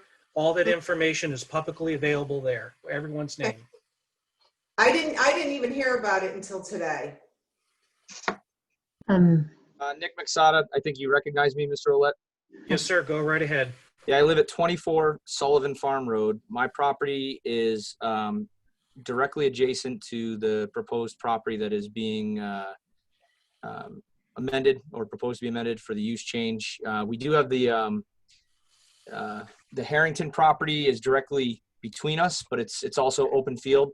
I do think that the property that is laying fallow back there does need to have use over time. It is right now open for people to go back there, and there's always people back there shooting weapons. They're putting bonfires back there.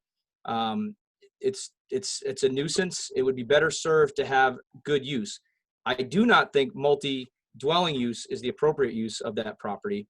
And specifically to the planner D'Amato's point about the purpose, Section 802 is an entire section. Section 802.1 is an introduction to that section. And if you read that, the purpose of the section is to regulate the development and construction of multi-family housing, including but not limited to apartments, condominiums, cooperatives, whether new or existing structures, and to permit planned residential developments for single-family housing with open space conservation in accordance with Section 01.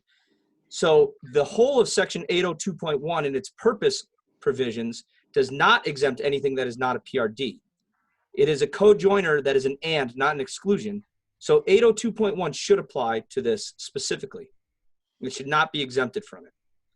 So I go on the record as saying I think it's false that you would not include the provisions of that. And from a technicality, I think it has to be included in the request for amendment. Thank you. Someone else. Craig, I see your hand up. Yes, I'm Craig Rakowski. I'm at 36 Sullivan Farm, directly abutting this development. I'm wondering, because you're changing you're proposing to change the zoning, you're going from 48 to possibly 150. That makes me concerned about maybe is there a study of like environmental or wetlands that has to be done to accommodate this huge increase in properties that want to be put on this property? Thank you. Attorney Smith, do you want to take a stab at this one? Sure, Mr. Chairman. Again, in response, those would be the types of issues that would be addressed with a site-specific proposal. That would be, again, the next step, if indeed my client were to file a site-specific proposal application. And that would be a special permit that would be subject to a public hearing. Mr. Chairman, may I remind everyone that we're really talking about a zone change. We're not talking, as Attorney Smith said, about any specific development on that land. We could spend a great deal of time talking about open space, et cetera, which will have to be addressed when in fact a site plan does come before us. So I think we've kind of beat that pretty much. Thank you, Mr. Gutter. Linda, I see your hand is raised. Hello, my name is Linda Kane. I live at 28 Sullivan Farm Road. We're about 3 houses down from where this property is, the area that's being discussed. I can absolutely agree with Nick. I think the area should be developed to some degree. I do not think it's an appropriate area for multifamily housing, crowded condos. It does not suit this area. We moved here recently to get away from a city, and the appeal of Broadbrook is the fact that it is a rural area. Just an opinion. And also, I did not hear anything about this. Elizabeth, my neighbor, is the one who told us about it. We received no notification whatsoever, and we are literally like 3 houses away from the area. Thank you. Thank you. As a person iPhone, down, I see that's how it's being recognized. You have your hand up. Go right ahead. Yes, Sir, my name glasses? Yes. My name is Michael Costa. I live directly across the street from this property, 194 Depot Street. I do have some concerns about the zone changing. I don't understand why originally it was zoned for 48 houses, why they're going to increase to multifamily. Because the impact it's going to put on Depot Street, if there's an entrance or an exit there, is going to be unbelievable. And also what's it going to do to our taxes and everything else in this town if we're going to put that kind of housing here. And I know I'm kind of getting ahead of things, but I mean, once the door is open to a change, then the rest could follow. Thank you, sir. Anyone else have comments?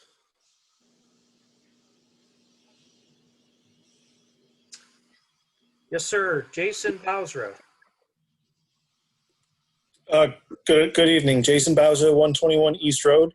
As somebody who grew up in that neighborhood and now lives immediately adjacent to it, I do have concerns about what the proposed text amendment change and the associated zoning change may mean for the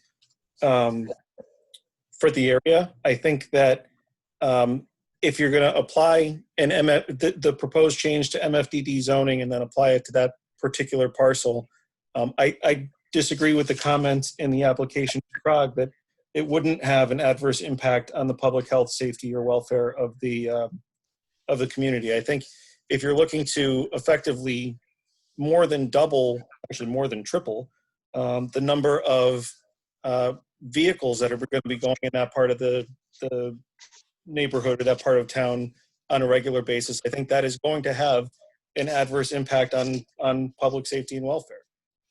I think that Depot Street already has some speeding issues that need to be considered when considering the potential change. And I think that the commission should also do a number of things. I think first you should think about how the potential change to the zoning would affect other similar parcels in the community, because a text change is going to be a universal application. Anybody who wants to do MFDD zoning anywhere else in the community is going to be able to do a similar type of project. And I also want to associate myself with, and I can't remember her name, it's Elizabeth's iPad, the comments that she made about the notification to property owners. Commissioners, you'll recall that back in September with a similar proposal, I had suggested and urged that perhaps additional outreach for similar projects be done. We didn't find ourselves in a position where affected residents found themselves feeling disengaged or disenfranchised. And I think that some of the residents who are abutting property owners have made clear that that perception still persists. And when you're making this change, I think you should carefully consider what the impact would be from a public safety perspective, from a quality of life to people who are existing owners. I think there's a lot of reason for concern amongst people that you're hearing tonight. Thank you. Anyone else? Yes, Chris Mickey, 22 Sullivan Farm Road. I am an abutting a property owner to the Harrington Farm within the 500-foot window relative to the proposed zone change. As Attorney Smith has been more than once brought up, there's two things on the table, one of which is the language change. The second one is the zone change. If we start with the language change first, I mean, that's great. I'm sure Attorney Smith is well versed in this type of stuff, but as a resident of the town of East Windsor, I would suggest that First Selectman Bauza and the commission maybe review this proposed language with somebody who doesn't necessarily have the East Windsor's best interests at heart. Attorney Smith is representing Merrick Kemet. He is not representing the town of East Windsor. So that's one thing I just wanted you guys to remember there. The second thing in regards to the zone change, I think the R3 zone is characteristic for this part of town, and I would strongly suggest that you not consider a change to an MFDD in this particular area for all the reasons everybody else said. Because even though, as Mr. Smith has pointed out, there's no project out on the table right now. We all know there's not one on the table right now, but if we kill the zone change and leave it at R3, we don't have to worry about this type of thing. Thank you and good day. Thank you, Chris. Someone else? Anyone else? Gina Kuchar. Hi there. My concern is that once you open the door, anything can get put there. I mean, there's no proposal. How do you make a decision on something when there isn't even a proposal to know what you're deciding on? You change the terms and you change the zoning.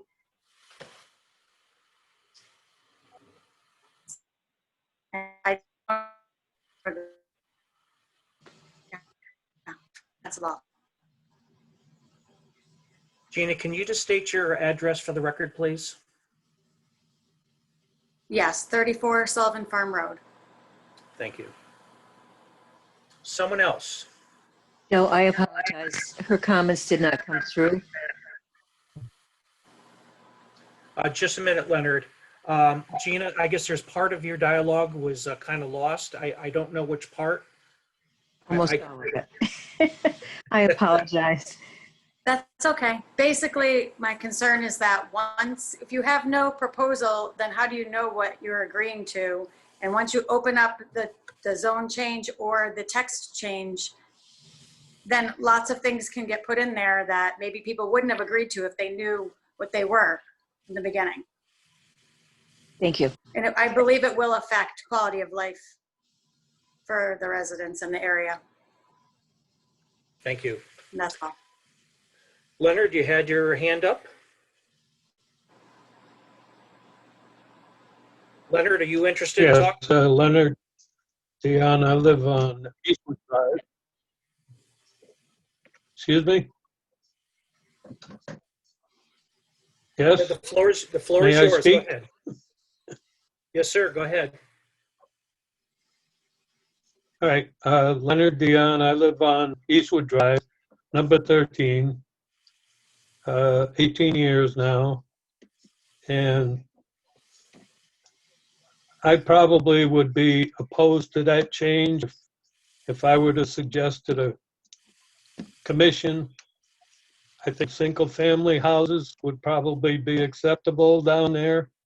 I was never aware that the access to that property would be gone through Sullivan Farm Road, but it appears as though that is the intent of part of the proposal the map that I saw. And so I would be opposed to it coming through our neighborhood and for the change itself. Thank you. That's all I have. Thank you, sir. Anyone else? If you have any additional comments, we'll entertain those as well. Yeah. Mike Stiles, 7 Sullivan Farm Road. Go right ahead. I just want to reiterate what my neighbors are saying. I am concerned about quality of life. You don't have a plan to build. This is my first planning and zoning meeting, but I would have shown up to the next one. I think it's too late once we agree to change the zoning, and then we all come back and complain the next time, and then what happens? There has to be a plan so we can speak about it. I know you got your regulations, but with so many units going in there, I have a great concern about traffic, the use of Sullivan Farm Road to build, and whatever else might happen down at the end of the street. It's a nice, quiet neighborhood. We like it like that quite a bit. That's my 2 cents. Thank you. Nick, go right ahead. Nick Mixada, 24 Sullivan Farm Road. I do have a question for Attorney Smith, I guess. I don't know if I can address Attorney Smith, but the question— You can ask me, and I'm going to ask the attorney to respond on my behalf. Go right ahead. And I do want to go on record. I agree with Leonard, who said that we do need to have some development there. The single-family use design that is currently zoned is suitable, I think, for what the vision of this region and area is. I understand, Mr. Kemet's desire to have the property maximized to see it used to the fullest. But in line with 802, the sewage use, the sewer line doesn't run all the way up there, and it would go all the way down to the German Club. Would they have to rip up Depot Street and drop a sewer line in, or would they be requesting the exemption to this? I didn't quite understand that when you guys were talking earlier. No matter what happens in there, is that under consideration as you're looking at a change to MFDD or other? Chris Smith, for the record, good question. That would really seem to me to be a site-specific question if a proposal were to be submitted. I don't know if Merrick, if you want to respond to it or not. Just to sorry, I don't mean to interrupt. Sorry, Merrick. I don't think it's site-specific as it's related to Section 802 requiring sewage. So it's if you're going to change and your request is to change to an MFDD and the Section 802 requires sewer line there, it's not site-specific. It's specific to your request. So Merrick can respond to that, I think. Yeah, just to clarify, the original 48 lot subdivision that was approved, that was under sewer. That was a sewer project. So there's sewer there currently? Or No, I didn't think it was connected. That is served by sewer. Okay, it is served by sewer. Thank you. I should look up it to be served by sewer. That's the way it was originally approved. Okay, it could be, but it's not currently served by sewer. Not currently, but it is approved to be sewer. Proof for it. Yeah. Okay. All right. Someone else. I just realized that I have screen 1 of 2, so I have, I just want to make sure I'm not omitting anybody. Karen, go ahead.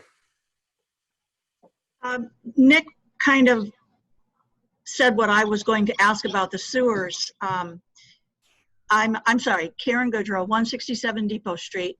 Thank you. I have been told that Depot Street is in a sewer avoidance area.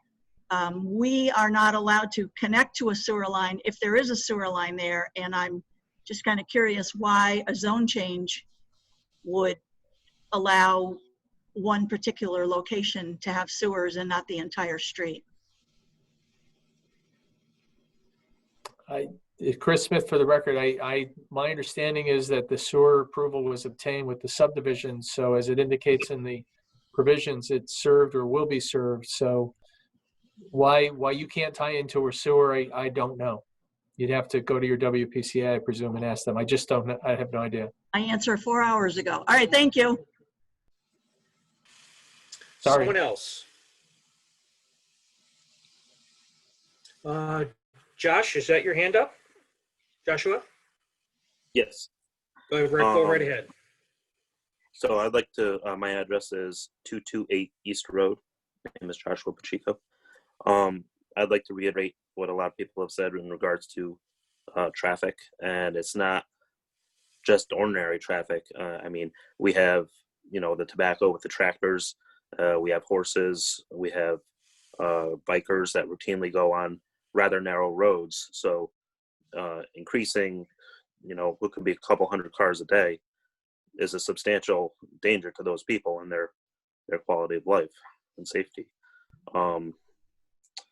Furthermore, I am concerned about contrasting lifestyles of people that live in condominiums as opposed to people that are more rural or farmers.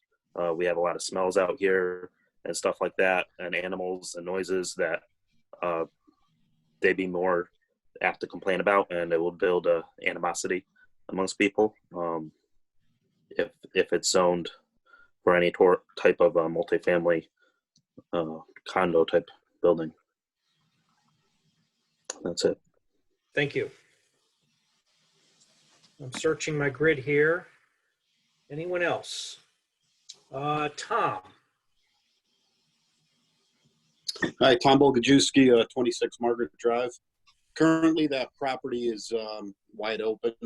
The roads have been cleared years, possibly decades ago for development. There are storm drains laid about and things like that.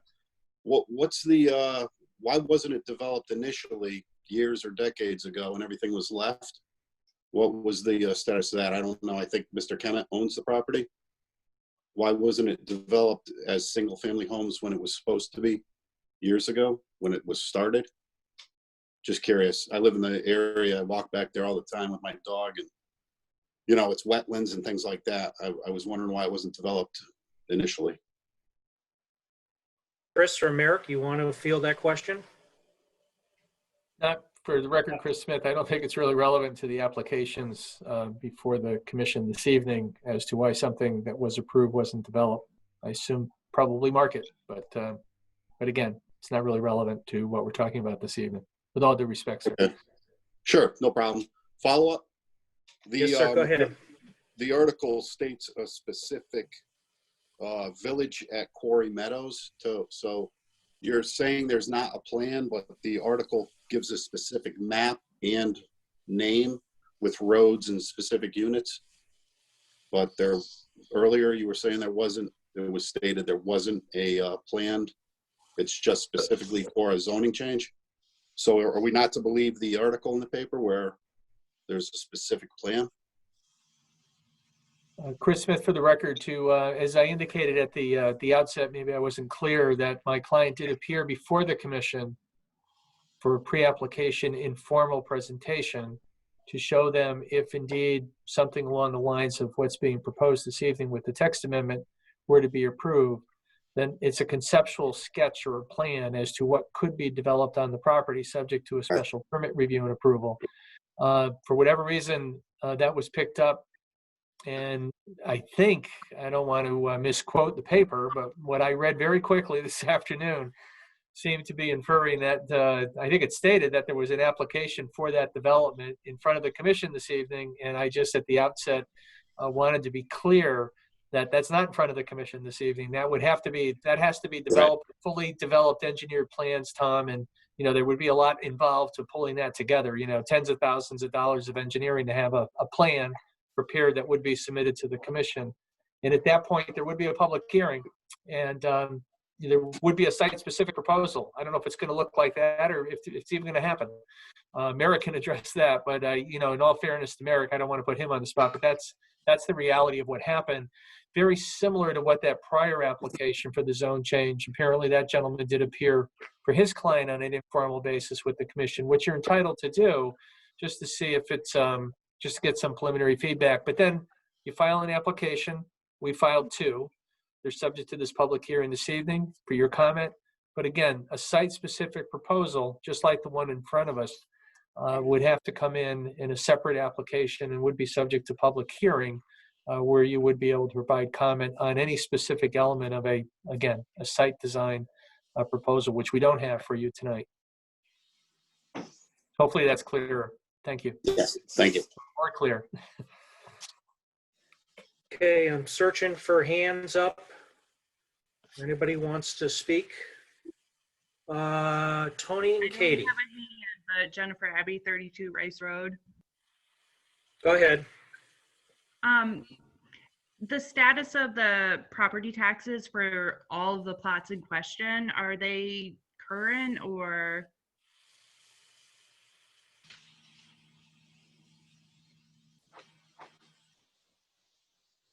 So, Chris, do you want to handle that question? I'll respond and just say respectfully, Smith, that's not relevant to anything this evening.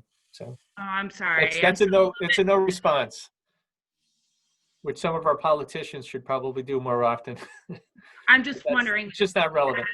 And as it's zoned right now, is it current in our town? I guess there's no answer on the applicants. They already said what they're going to say about that. Respectfully defer. Okay, we're going to move on to Tony and Katie. So if this zoning change were to be approved and it changes over to multifamily homes, which gives us a maximum of 100 or something possible units, which obviously impacts traffic and sewage and the rest of it, what is the impact as far as our school systems and or as far as emergency services go, and how that kind of plays a role there? Can you just state your address for the record, please? Sure. It's Tony Santa Caterina, 16 Eastwood Drive. Thank you. Attorney Smith, defer to you.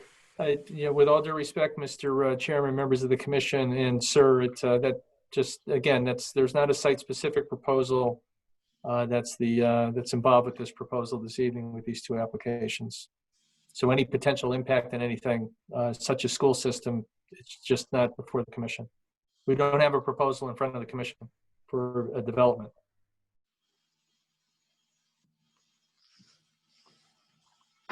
Somebody else, anyone else?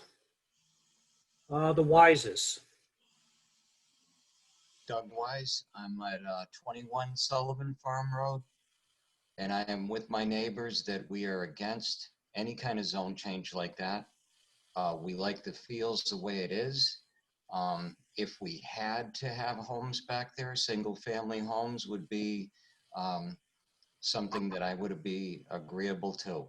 We have our grandkids over all the time. They come down, they like to get the mail. To have another 100 cars buzzing up and down the street, we would not appreciate it. That's all I got to say. I stand with my neighbors. Thank you, sir. Okay. Oh, did I miss somebody? Yeah, Mike Stiles again. Yes, sir. Why is it up for a zoning change at all then, if there's no plan to do anything with it? What are we talking about? The applicant is simply Smith? following the requirements in the Town of East Windsor zoning regulations. That's exactly what the process is. Right or wrong, that's what our process is. So that's what they're doing. And I don't think our process in East Windsor is any different from any other town. Attorney Smith, do you want to weigh in on this? No, that's exactly correct. I've been doing this for 36 years. I was in one town last night. I have another different town tomorrow night and another one on Thursday. And that's the way you do it. You do a zone text amendment for zone change. If they get approved, you come back with a site-specific proposal. Okay, and so that approval or disapproval of a zoning change is based on what? The standard that I gave at the beginning of the presentation. Oh God, this is all lawyer talk. Okay.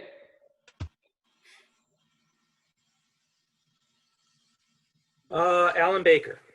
Hey, how you doing? Alan Baker. I live on Rye Street. I'm not in a butter. But you're proposing an MFDD change. So obviously you're looking for high density housing. To say that, to not answer questions that people are asking that are germane to the development because there's not a site specific plan out there, I'm not sure that's really the best strategy. Number one. Number two, my question is, how does this proposed zone change fit in with the town's POCD for this area? Well, there's no, Chris Smith, there's no strategy. There's no site-specific proposal. I'm trying to respond in a vacuum to questions that are being asked in a vacuum. And as far as the compliance with the POCD, I did that as part of the presentation at the outset. But thank you for your comments. Chairman, if I could follow up. Sure, go ahead, Alan. Yeah, so, obviously a change of this sort is going to have an effect on schools. If it's going to be, if you're looking for an MFDD, obviously that's what's somebody, whether it's this applicant or some other applicant after the zone is changed for this property, somebody is going to potentially try to do that. So it makes sense for people to know, how does that affect the school? How does that affect traffic? How does that affect the sewer? How does that affect the infrastructure in the area? How does that affect the quality of life? I mean, to say that, well, we want to, have this change, but we don't want to address any of the issues that this change might cause, I think that's a little disingenuous. And that's all I have. Thank you. Thank you. Anyone else?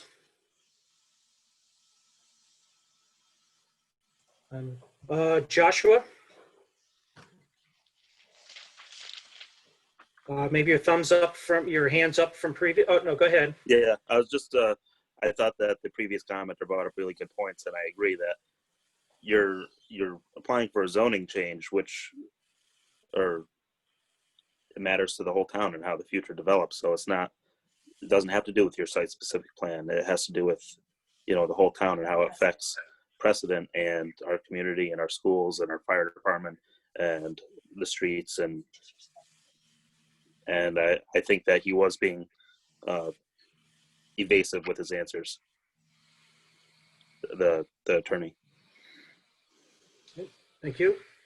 Nick, your hand is up. Yes, I just think that without getting into site specifics, without getting into the actual nuts and bolts of what is going to occur on that property, the amendment that is before the board requests to take and make it a multi-family development district. There is an impact when you put more population density into a property space, and that impact will be felt in the use in the adjoining areas as well as in the town as a whole.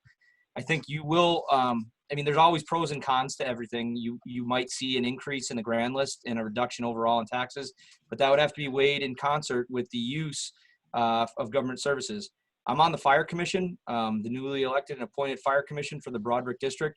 So the question about emergency services would have to be taken in context with a multi-family development district going in, and whether or not the services that we provide would be adequate to the development that's being proposed.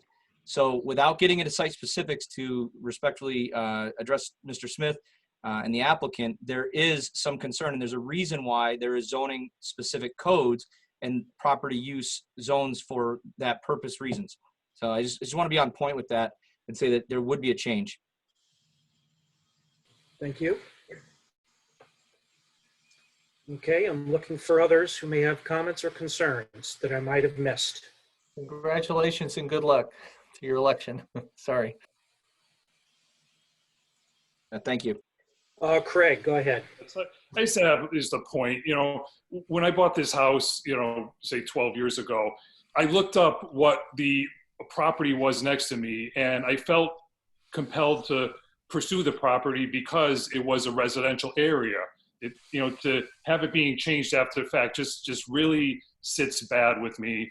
That, you know, you bought your house knowing that it was going to be on certain pretenses of it being a residential, and now a change is being proposed that will negatively affect things. Thank you. Excuse me, Joe, could I have an address? Craig, can you just offer your address one more time, please? I'm at 36 Sullivan Farms Road. I directly abut this property. Thank you. Thank you. Anyone else have comments, concerns they'd like to offer? Please speak up if I'm missing you, raising your hand up. Jason, go right ahead. For the second time, Jason Bauza, 121 East Road. Am I correct in assuming that if the text were amended and the zone were changed, that any potential project that would be introduced would require a special use permit? For this particular application, yes. And that special use permit would have to consider things like harmony with the area, adequate access, adequate infrastructure, compatible design, public health, safety and welfare, residential impact, and the traffic impact? That's correct. It's all existing requirements and our zoning regulations. And so I'm thumbing through the zoning requirements now, and if there was any validity to the story that was run in the Journal Inquirer, or the project that was proposed, it looks to me like a number of these conditions would be in question.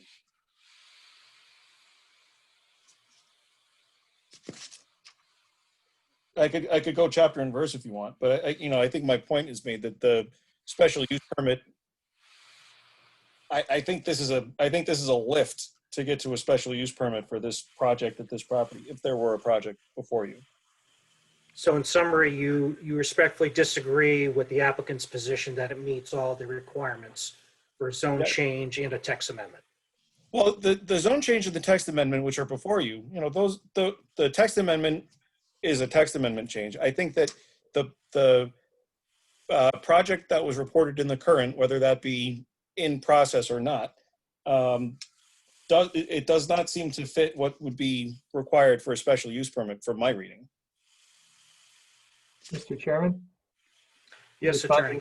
Mr. First Selectman, I believe that you might have referred to the criteria for a special use permit for a specific proposal, whether it be for 100 dwellings, be for 3 dwellings, or 3,000.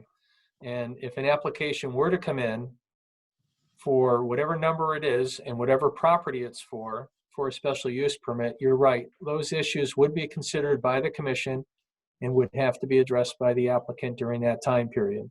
And in all fairness, when to me, quite frankly, to have someone say that I'm being disingenuous to say that I can't respond to adverse impact to adjacent property, to the school system, to traffic.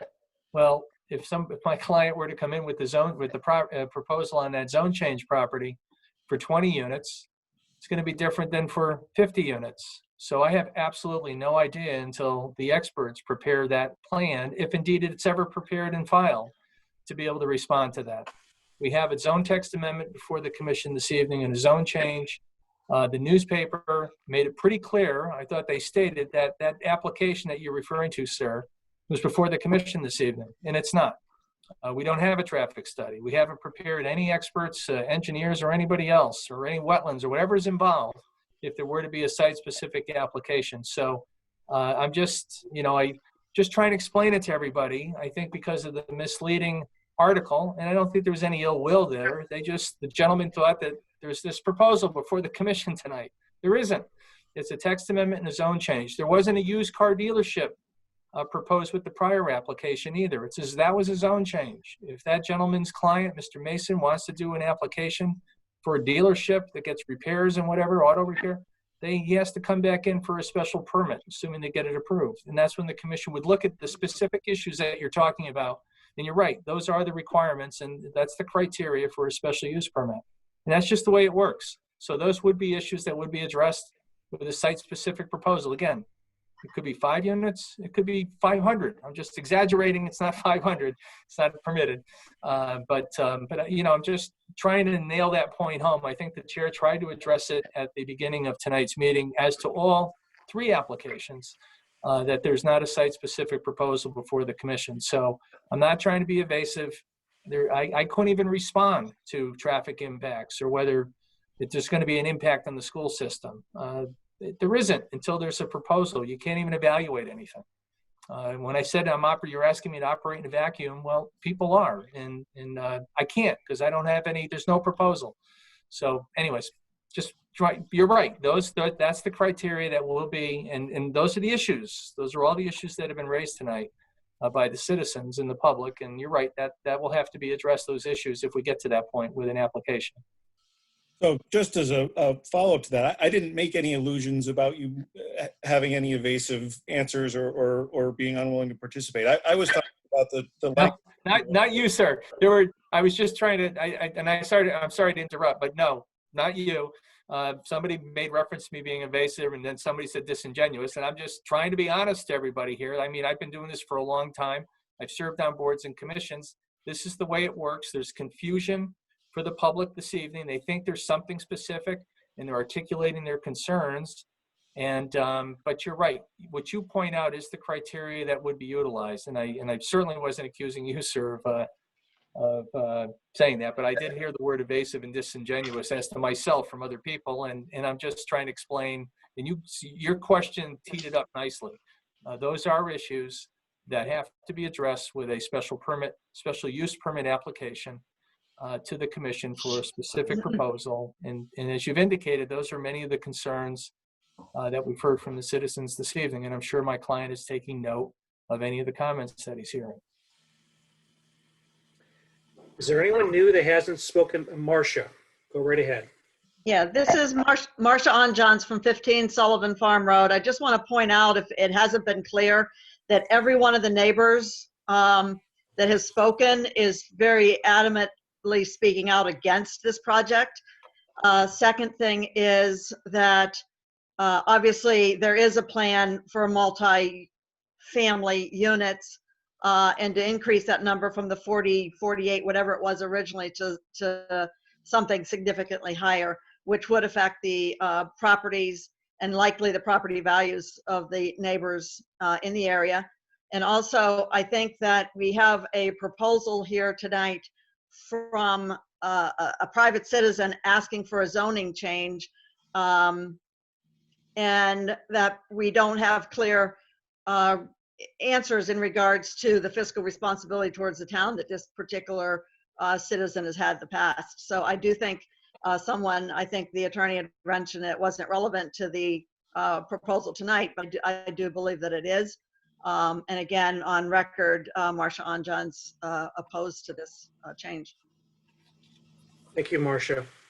Mr. Chairman? Yes, sir. Go right ahead. Chris Mickey, once again, 22 Sullivan Farm Road. I guess just for myself, just trying to wrap this all up, obviously there's been a lot of discussion going on here tonight relative to the conversion to an MFDD or a zone change to an MFDD. But would I be wrong in stating that it's all a moot point if we just leave it as an R3? Now we don't have to worry about special use permits. We don't have to worry about anything else. So Attorney Smith, do you want to offer a response? I don't have any response to that, Mr. Chairman, no. Chris, all I can say, that's not what's being proposed, that's all. The zone change is being proposed. Yeah, but not to make a change, not do nothing with the property. Well, I understand. I'm just saying it's all becomes a moot point if we leave things well enough alone and you leave it as an R3. Life goes on good. And myself and my neighbors are happy. Essentially, what you're what you're kind of getting at, if the requests were denied, that's what you would end up with. Exactly. And Mr. Kemet would be free to continue with the original development plan as approved. Which has expired. Then maybe what we could look at is maybe renewing that. Well, that's not my I understand that. I understand that. I'm just offering constructive advice. I'm sure they're listening. Thank you, Chris. Thank you. Anyone else? Anything new? Marie D'Souza, 10 Rice Road, Broadbrook. Go right ahead. Yeah. It was alluded to that the Plan of Conservation and Development that was submitted back in November 2016, he's looking to have some adjustments made. If you go back to the years that they worked on that, the reason for the change, one was mandatory by law to do, but the other was because it was recognized that there's a lot of spotty zoning in town, and it was put forth to try to help some of that. And I would hope, and I have great respect for your board, but I would hope that you would take a look at the recommendation. It would be in your peer review. If you're going to change it from 25 to 20, even though they haven't asked, but they alluded to that, it would be fine by them. That we make sure whatever you decide, it's not for a particular potential that has already been put in the paper tonight, but that it's going to be done because what's in the best interest of the town and not what's in the best interest of a ticket developer. I would hate to go back to where we were 10, 15 years ago with spotty stuff all over when we identified that the corridor was going to be 140 and Route 5. And I think there's a completely different between what the attorney said regarding the Main Street property for the auto shop car dealership. It's completely different because that area is that way. We're talking about farmland, we're talking about land that's adjacent to another town and issues that could be developed. So please do the proper due diligence and take a look at it, what's in the overall best interest of the town for zoning purposes alone. Thank you. Thank you. Someone else who hasn't already spoken tonight. I'm scanning, looking for hands. Okay, anyone else? Please speak up if I'm not seeing you. Well, why don't we pause here? So I'm going to query the commission members. There's been a lot of great dialogue tonight from the general public, as well as some information by the development team. And quite honestly, I have a lot of information I need to process myself. I'm not prepared to take any action regarding this. I just want to absorb what I've learned tonight.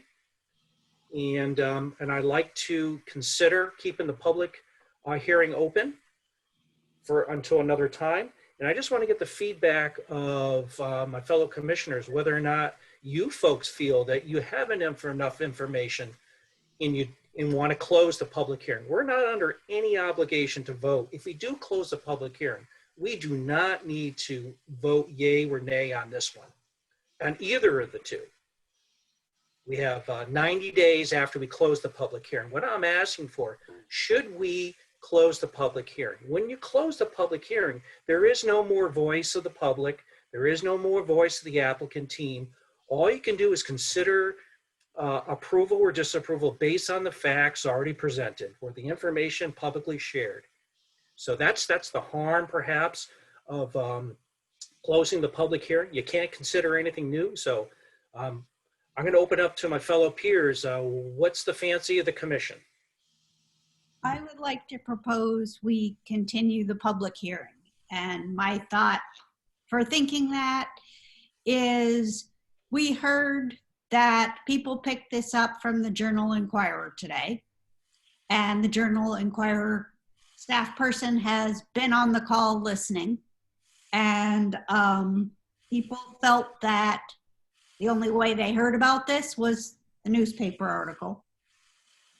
And others may not have had time to absorb if they weren't abutters that got the notice. And since it seems to impact a lot of people who are concerned, and there may be more out there, I think we should hope that the newspaper will clarify it better in a follow-up article and get the word out to others who may abut or be concerned and let them weigh in too. And I mean, that's not a bad point, but in failure, if the media chooses not to do anything, whatever's discussed here are minutes and they're publicly available. So anyone could pick up and read. That's right. Whatever this dialogue is all about this tonight. And that may An unbiased view, yep. And that may generate more people wanting to put other issues on the table. Understood. Anyone else in the what the newspaper does? Yep. Anyone else in the commission have an opinion? Frank, how about you? I agree with Ann 100%. I can't imagine what else can come before us in terms of public input, but if there is something and we should listen to it, I think the meeting probably got confused about it being a zone change as rather a site plan approval, which I think took up a lot of our unnecessary time tonight. But maybe in the future, at a future meeting, if we leave the public hearing open, we can get it straight. Well, unfortunately, Frank, we're going to have to rehash all that because that's just the nature of the beast. That's why I made that introductory statement in front of all the public hearings today, because I suspected exactly what was going to happen tonight regarding the misinformation that was out there and what it breeds. I agree with you 100%, but as Johnson told Boswell, I can present you with the argument, but I can't force you to understand it. This is our process, right or wrong. Any other commission member have an opinion? Yeah, I would just like to have some more time to see how the text amendment would affect any other properties in town, not just this one that's before us. So that's a specific ask of the applicant's team, because we're going to, what is their to-do list? Would you consider adding this to the list? What other properties might this text amendment apply to in town? Are you asking them to do that? I would like that information from someone, either the applicant or from town staff. Yeah, I would like it from town staff.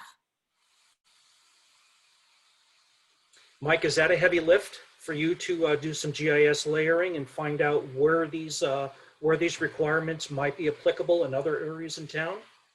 Assuming all of the data related to the various qualifiers that are within the location requirements is available, it should be a fairly simple analysis. The one thing that I am not personally aware of is how accessible the data related to sewer and water will be. We do not have that mapping information to my knowledge, so I don't know that I'll be able to show you where that is, but let me look. I will do my best to figure that out, and I will also commit to just making sure that I reach out to the applicant so that if he's aware of some of that due diligence that he's already done, we're not missing it. Mike, I would suggest that if the sewer and water isn't readily available, I'm not sure that matters because a developer could always extend sewer or water lines until it becomes cost prohibitive. Okay. So I'm not even sure I would cull for that. Okay. I will. It's basically taking the 25 acre requirement down to a 20. So now what automatically now pops up that was no longer previously not available that now might be available, dropping it to a 20 acre requirement. All right. I will see what I can come up with and do my best for the next meeting. So I think I've heard enough regarding what direction the commission should take. What I'm going to do for this meeting here, is there any final thoughts from the public? We're going to keep the public hearing open that we haven't already heard tonight. Any different viewpoints from any members of the public? I don't want to rehash something we've already heard. Anything new to be shared? Go ahead, Nick.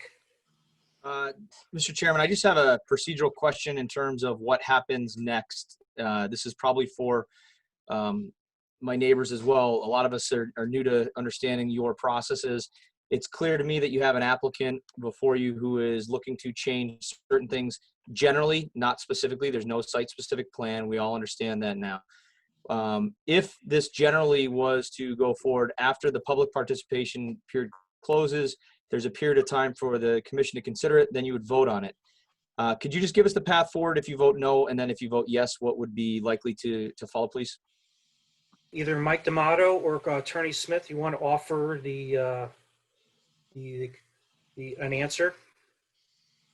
For the record, Chris Smith, I'm going to put Mike in the hot spot. I'll defer to Mike with that. I don't want to speak out of school. Yeah. So for both applications, the statutes, Connecticut statutes outline the timeframes that the commission needs to do all of the various actions. So from the date the application is submitted, they have to open the public hearing within a certain amount of time, which we did tonight. Once they open it, they have to close the public hearing within a certain amount of time. And then once they close it, they have another block of time in which they need to render a decision. The statutes provide for up to 65 days of extension that the applicant can grant to the commission. And due to the governor's executive orders, there's an additional 90 days that the commission can take in considering how to deal with each application. So they have each application, even though the public hearings have happened together, tracked separately. There'll be separate decisions, and we then have to post that notice in the paper, which triggers an appeal time frame.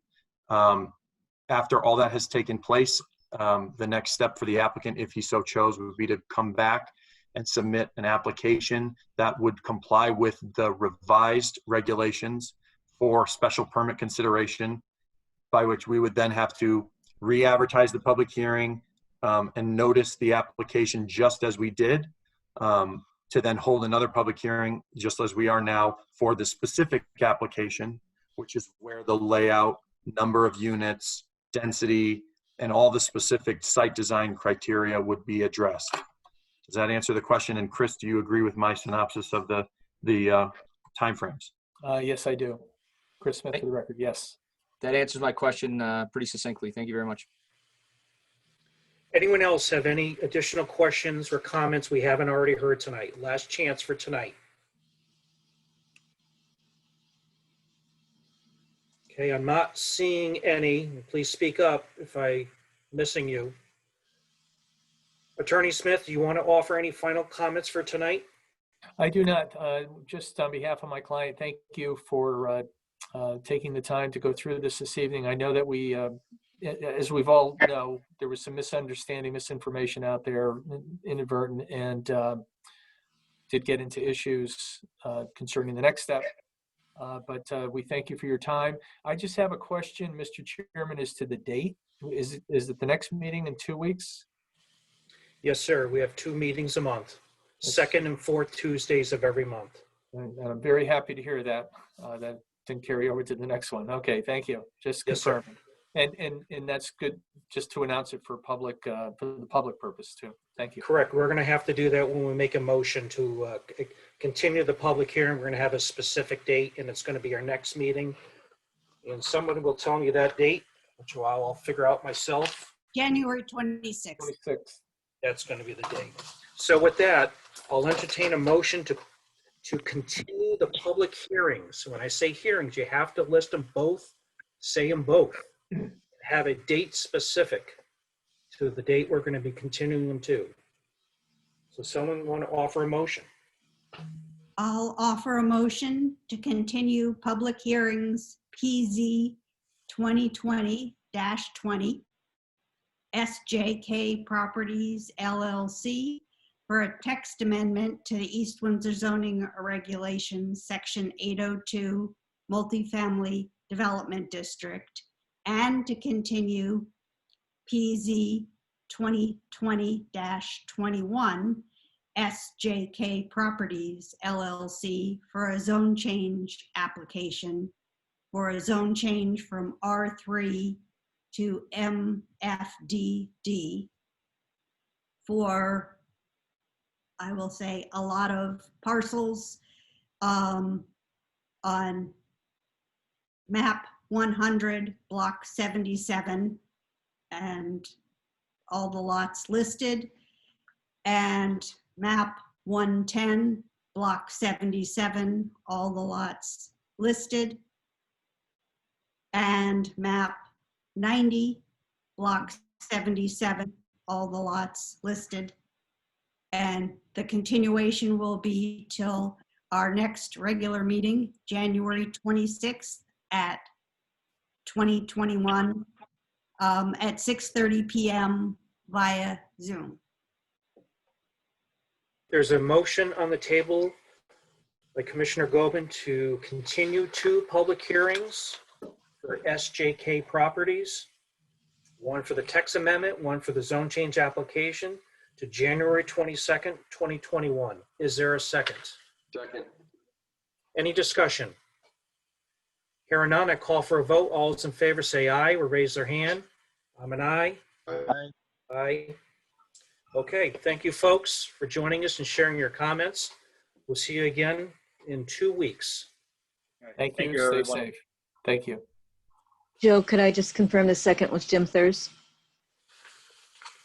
Yeah. Jim, Yes. is that you? Yes, Thank yes you. it was. Thank you, thank you. Peg, do you need a short break where you're good to go for the next? I need a break, but we really don't have that going on here, so I'll just go back to the tape. You guys go ahead. Do the next application. Okay. Next up under new business, 198 South Main Street, site plan application for the demolition of existing house and construction of a 9,600 square foot building and parking lot for an automobile workshop. The zone is B2. Who's here for this application? Good evening. For the record, Tim Kuhn with J.R. Russo and Associates here Hi, tonight. Tim. Hi, all.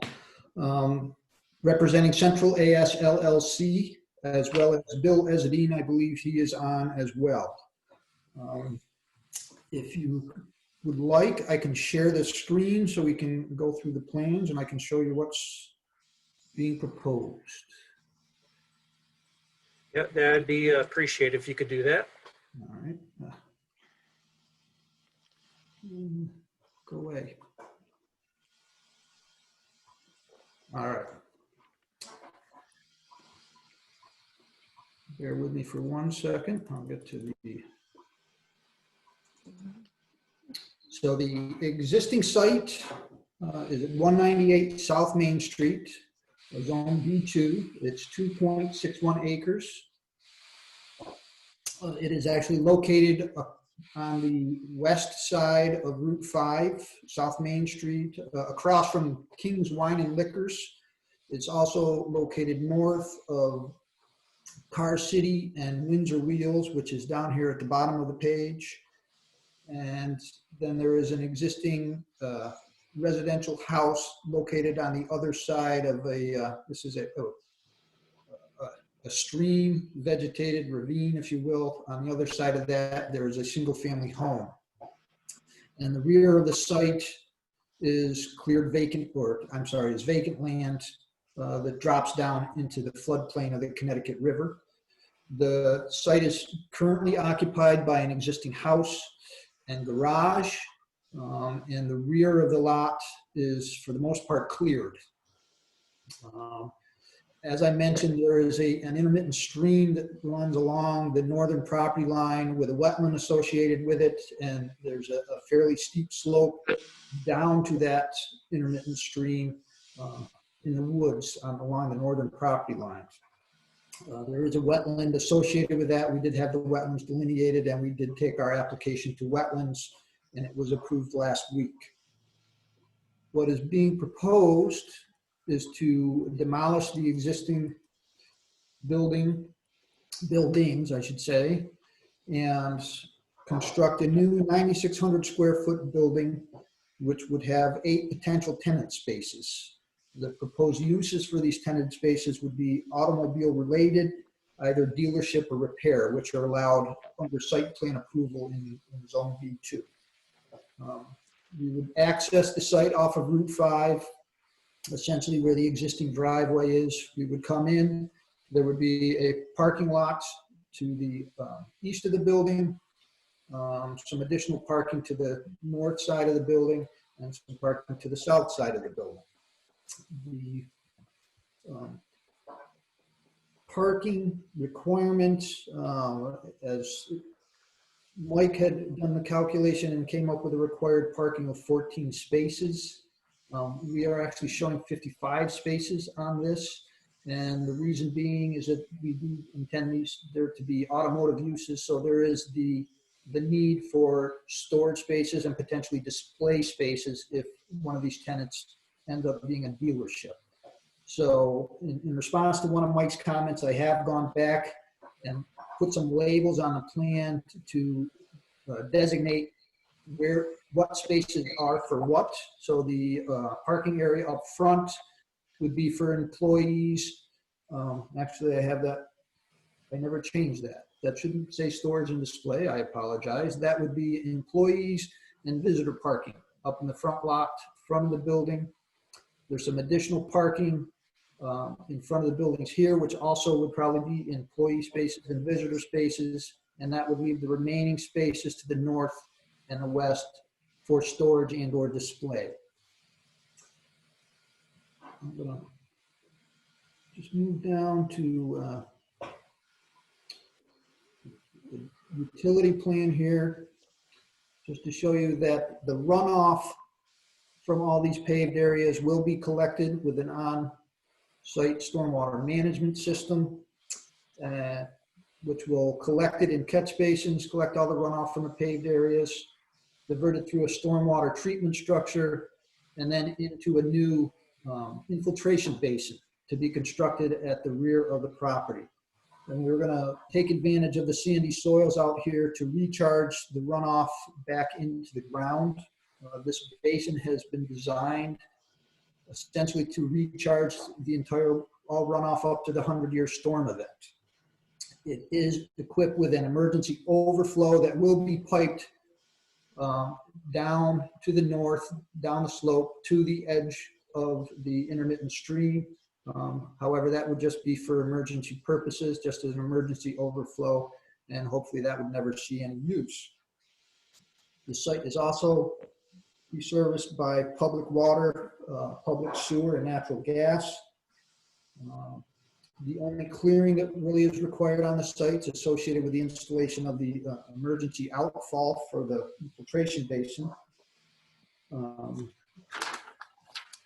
We are showing a fence, a vinyl fence to be installed along the northern portion of the developed area. And then I will also go back to show you that we're proposing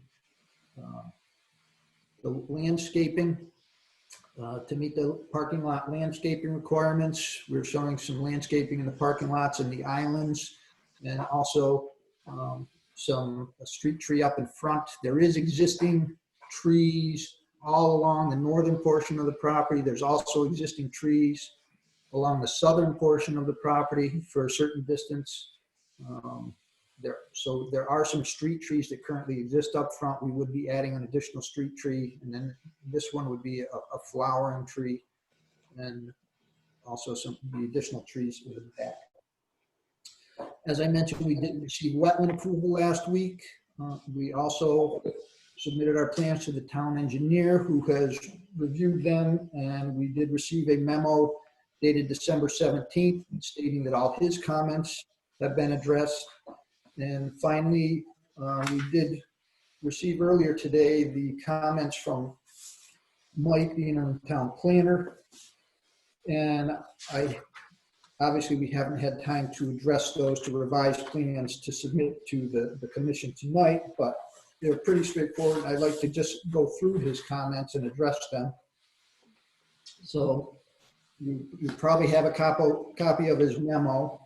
So I'm just going to go through each one. The first one being is reference to section 601.5 and the automotive uses and parking. Required parking spaces for parking stored and displayed vehicles to be indicated on the plan. And as I had mentioned, I have gone back and added some labels to differentiate where the storage and display spaces were, differentiate those from the employees and visitor parking. And as I mentioned, I'll have to correct this one because the area up front will be employee and visitor parking as well. His second comment is regarding to the parking requirement. And he did a calculation which calls for 14 total spaces. We actually have 55 shown on the plan.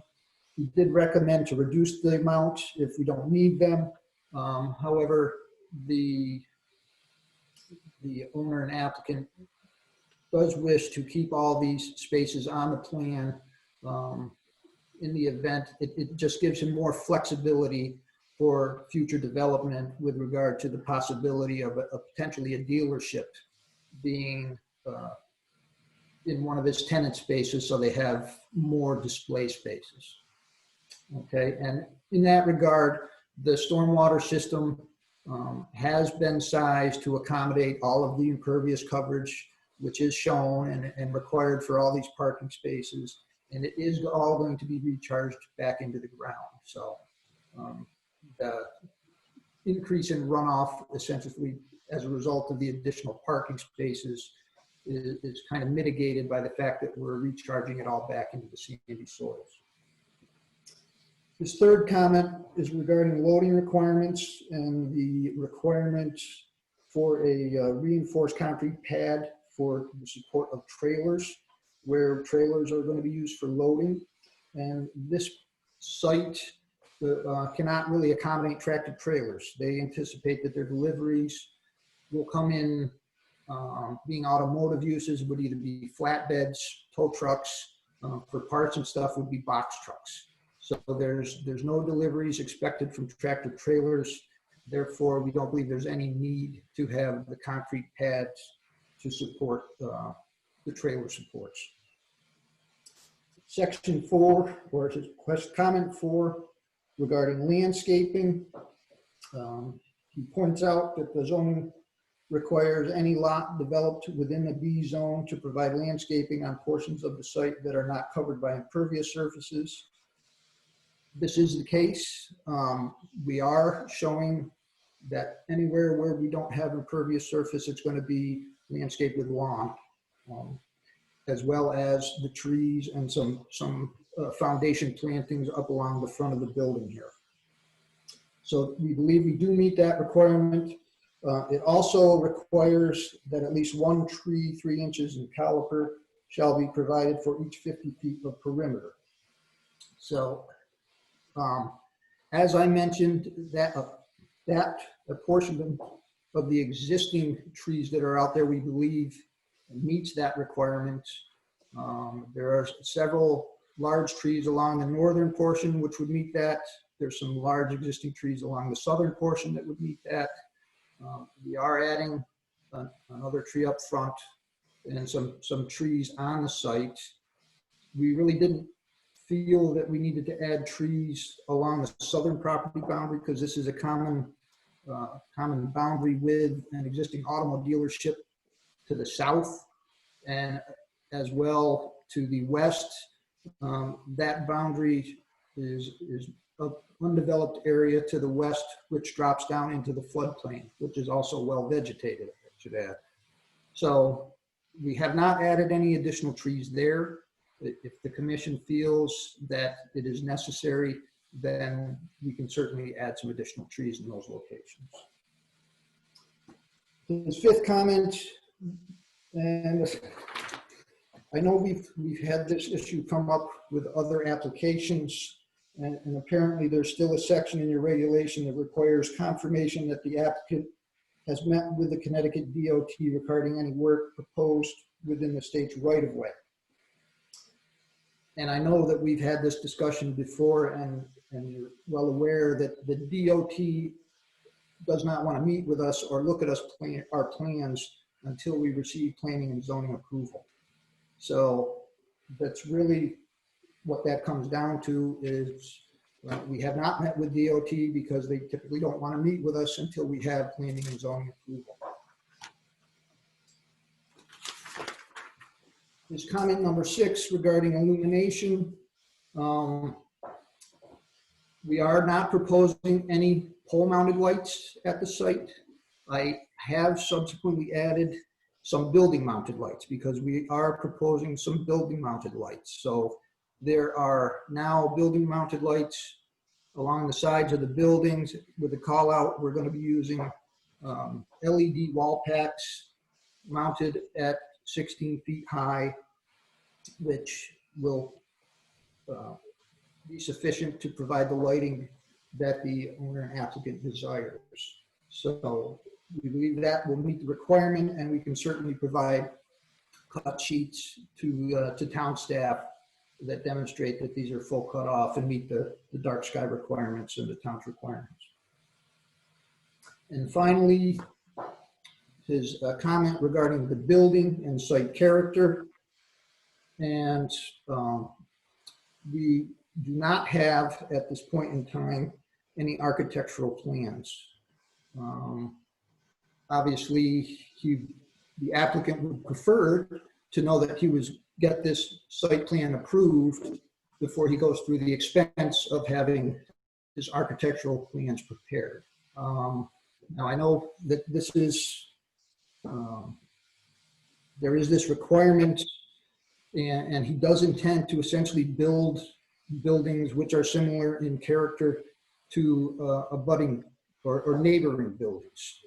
In fact, we recently got a similar building approved right next door for, I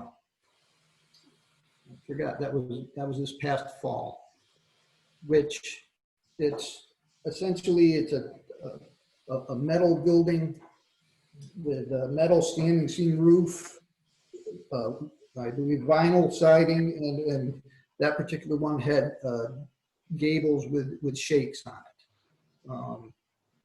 Again, unfortunately, we don't have architectural plans prepared. If you need something, then we could probably provide something.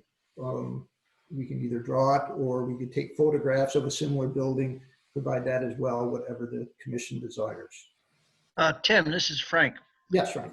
Is there a reason why you just didn't include it in tonight's presentation? It would have just another throw in. Is there some reason you didn't do that?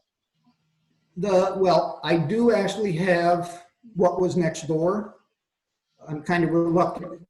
This was the architectural plan that we got approved next door. This would be what he's proposing would be similar to this. He just hasn't had an architect involved yet in order to prepare site plans for his own site. So there's. But it just seems to me if you're looking for site plan approval, you got to have all the material. I mean, maybe. Well, he made the statement he didn't want to go through the expense. Yes. But if he conforms to the regulations, there's no reason why the site plan would not be approved. So I it's the chicken or the egg. As a commission member, I'd like to see what the building's going to look like. Absolutely. Is it going to look like whatever? Is it going to look like a shack made out of cardboard, or is it going to be metal, or is it going to be wood, or what the hell is it going to be? Right. Well, as It's I on the mentioned, list, Frank. this is, if you require the plan, then we can put a plan together for you. That's not a problem. We didn't have one prepared previously. All we have is something that we would build similar to, so that we're in character. And that's actually what's on the screen here now. In other words, he doesn't know what kind of building he's going to put up. Well, he does. He does, but he doesn't have the plans drawn up yet. It'll be. I don't get that. If he knows what it is, show us. Well, he knows what it is in his mind, but they haven't put it on paper yet. That's all. So we can do that. We can get plans together to show the architectural elevations. All right. And then the only other thing I would comment on is, I know that in Mike's comments, he does go through the town engineer's prior comments. I don't believe he realized that we had already addressed these, because we did receive a letter from Len stating that all his comments have been addressed. So we do believe this meets the site plan approval, or the site plan criteria. We will certainly get architectural plans to you so that you know exactly what the building is going to look like, not just the idea that it will be similar to an additional a building nearby. So, at this point, I'd be happy to answer any other questions you may have. Okay, why don't we go around to commission members? Jim, I'll start with you first. Quick question. I was looking for dumpster screening, but I didn't see a dumpster anywhere. The dumpster is located back here at the rear of the park. Oh, sorry, didn't see it. My Yep, fault. and that'll be in a dumpster enclosure. There's a detail which shows privacy or a fence around the dumpster pad. The privacy slats are vinyl. Second question. You say employee parking in the front area. Why did you not make those display and make your employees park in the back? Because that's going to be, it's going to be a car dealership. It's going to be, that's the best place to put display cars, obviously.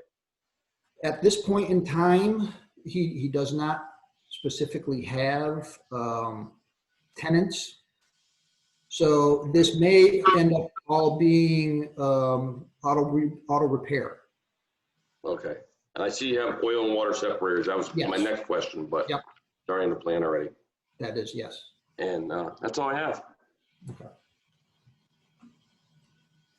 Okay, Frank, any comments for No, Tim? my comments have been made. Other than that, everything looks great to me. Okay, thank you. Mike Kozlowski? Yeah, so you're dividing this up into 8 individual units.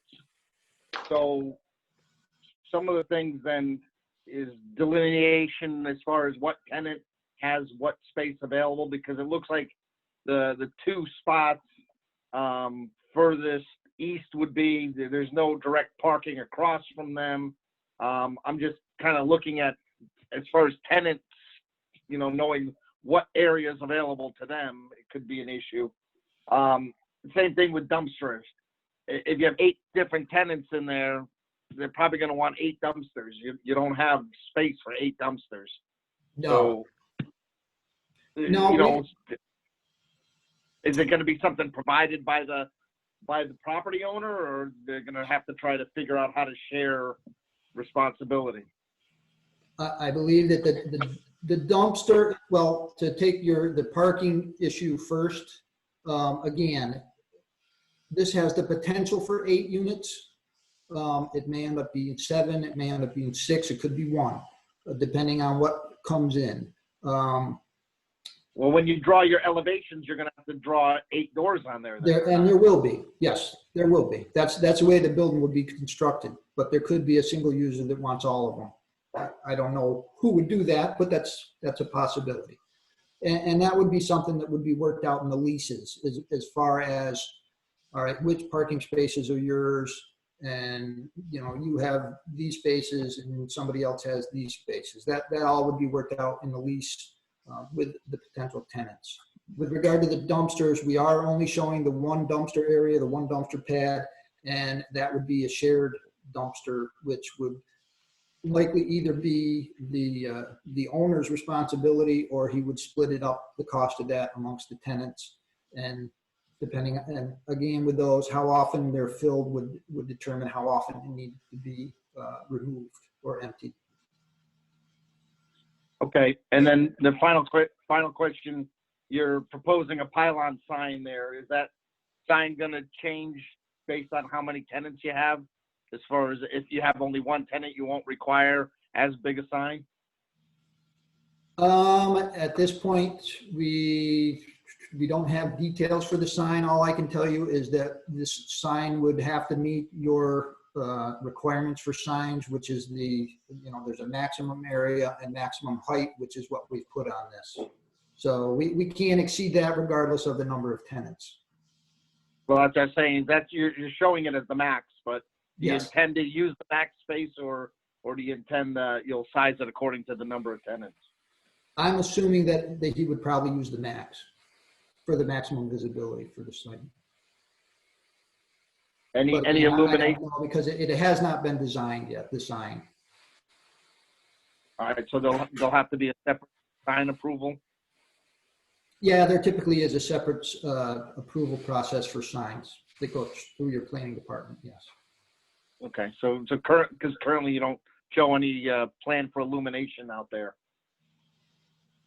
No, and again, that would typically, the sign may or may not have illumination. It may be, they might run something out there for a ground illumination, or, but again, that would be a decision that could be made at a later date. Okay. All right, that's all I have. Thank you. Ann, you're up next.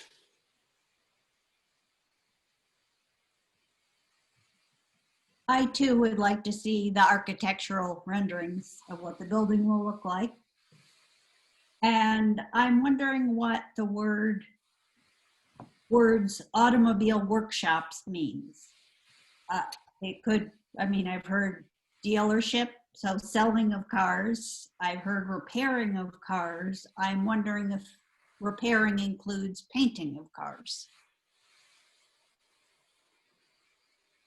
It would not include auto body, because auto body is a special use permit under this. Right, This that's would be- why I'm asking. Right, no, the tenant units would be limited to automobile and repair and or dealership, which are allowed under site plan approval. If somebody came in here that wanted to do one of those other special use permit uses, they would have to come back to the commission to get that approved. And then my concern, if they are doing painting and having spray booths, will have to do with the emissions. That would be something that would have to be dealt with at the time that they came back Somebody to do the wants to do special that, use permit. right. Okay, thank you. I have 3 questions. The driveway to the site, how does that line up with the driveways on the east side of Route 5? The plan doesn't show at least what you're showing right here. No, it doesn't, but it lines up. I could, let me see. Is it on the overall site plan? Is it over on the title sheet? I don't think on the key map doesn't show the driveways across the street. Yeah, neither does, this doesn't extend that far either. If you want, I could pull up the GIS and you could take a look at it there. Well, I'm going to ask that you show it there, because what I'm trying to do is avoid curb cuts that are not opposite each other. You don't want any funky movements going to and from properties. Maybe they're not the same use, but nonetheless, curb cuts should be lined up opposite each other where the opportunity presents itself. Okay. Another question is on the west side of Route 5 at the northerly proper line. There's an indicator to an existing head wall. Yes. Is that necessary for the development of this site? what is that, what does that pertain to? Is that drainage on Route 5? Yes, yeah, that's actually, this pipe comes across from the drainage system at, actually, it's associated with not only Route 5's drainage system, because that dumps out of this head wall as well, but Southern Autos facilities across the street, the former railroad salvage building and the lot to the south, all discharge through this pipe to this head wall. Okay. So who owns and maintains that? The state of Connecticut? Yeah, that is part of the state system. Okay. My final question is regarding the overflow drainage system. Yes. Can you zoom in that area? Yep.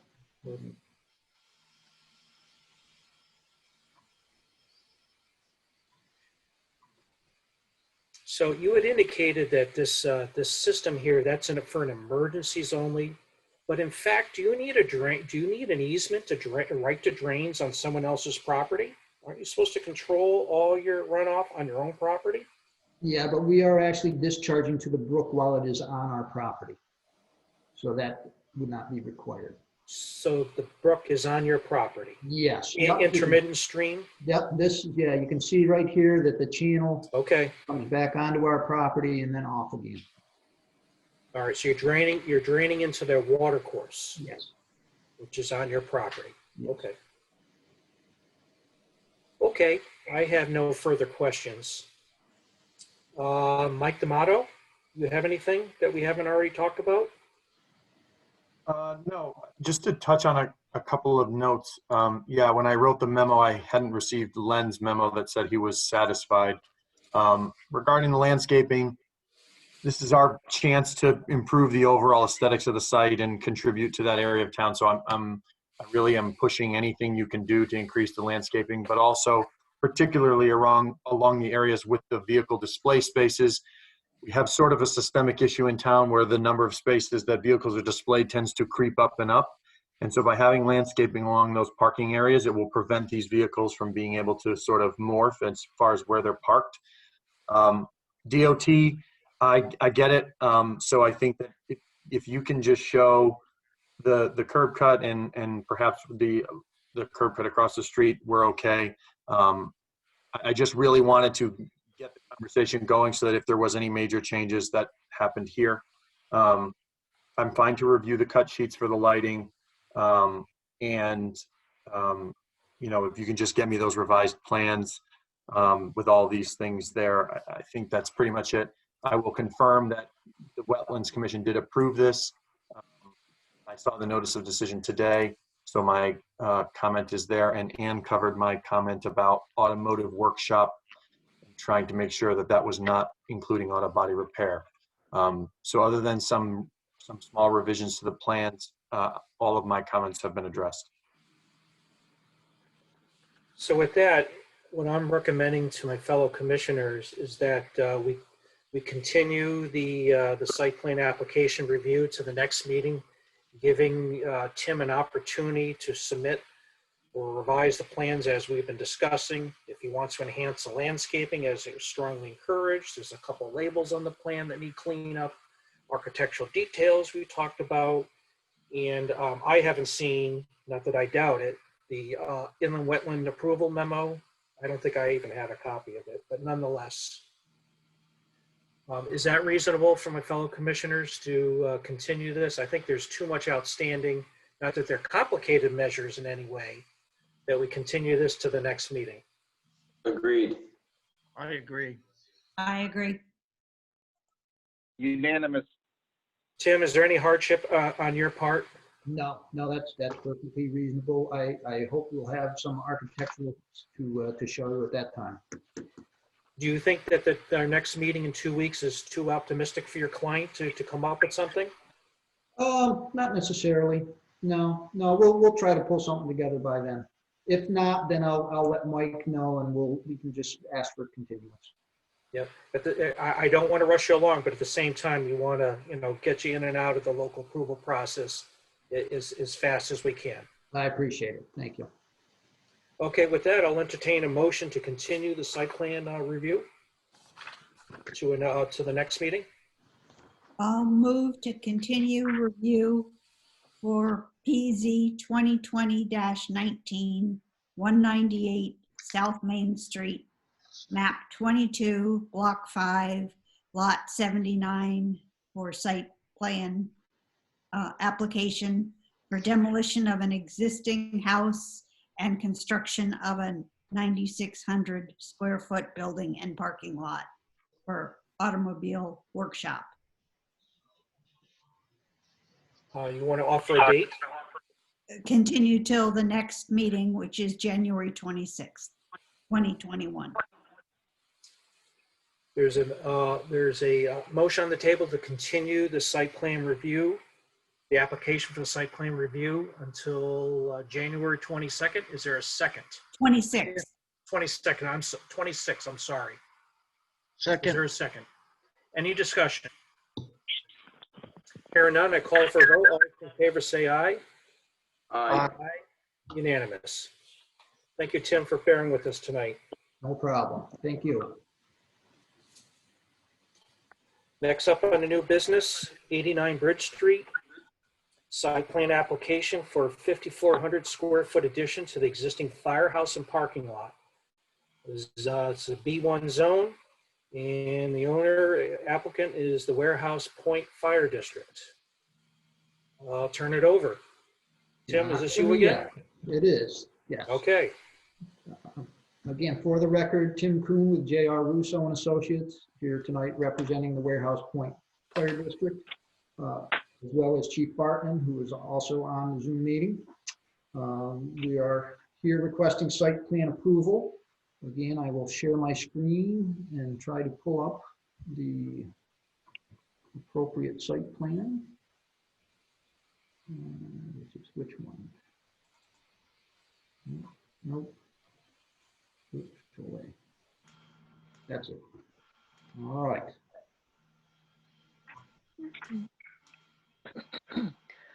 So the subject property, as you all know, is the location of the existing Warehouse Point Fire Department at 89 Bridge Street, which is down Warehouse Point, across from Geisler's. On the other side, this is Route 140. Geisler's is actually to the north, north being toward the bottom of the page. To the south is the parking lot for St. John's Episcopal Church, and the church is more up front. The Bank of America is to the west on the right-hand side of the page, and the area to the left is actually, this is the Blue Ditch, the origins of the Blue Ditch, which is a water course that continues to run through Warehouse Point down to the Connecticut River.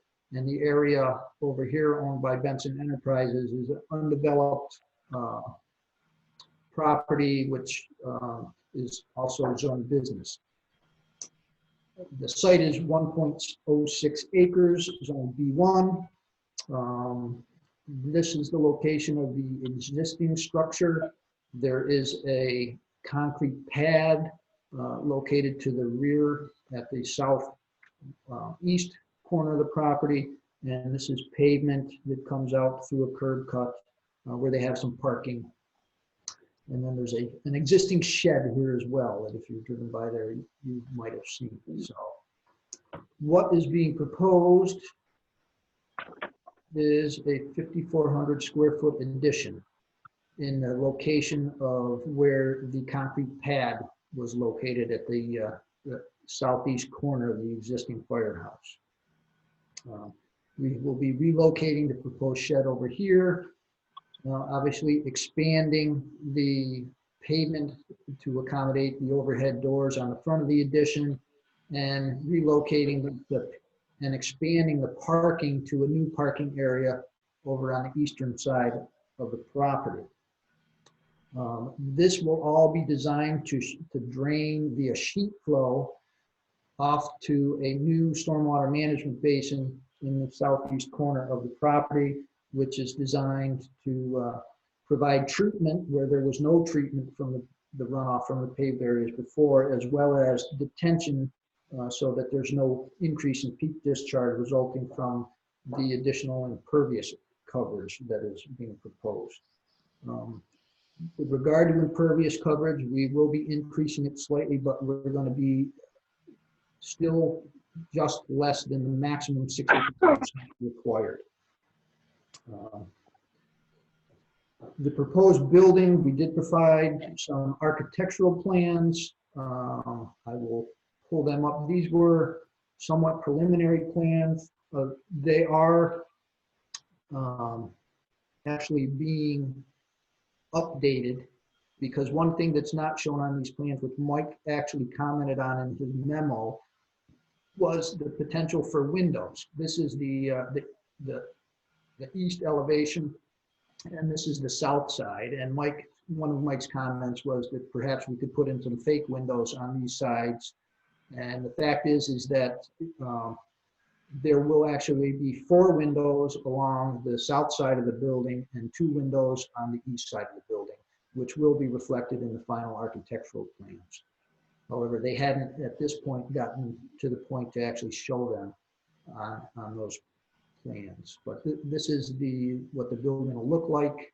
I believe it's 18.5 feet to the eaves, and then a 4 and 12 pitch to the peak.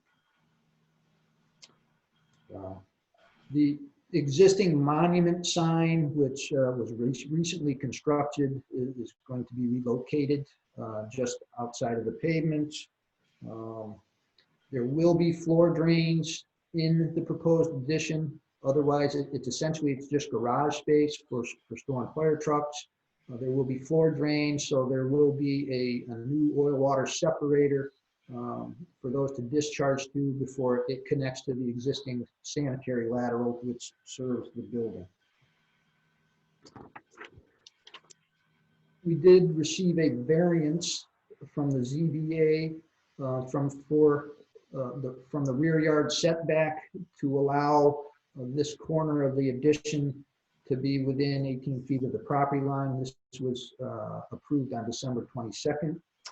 We also were in front of inland wetlands because most of this work is located in the regulated area of the Blue Ditch, and we received the approval from inland wetlands on December 2nd. This also was submitted to the town engineer and reviewed, and his comments were addressed all prior to our wetland approval.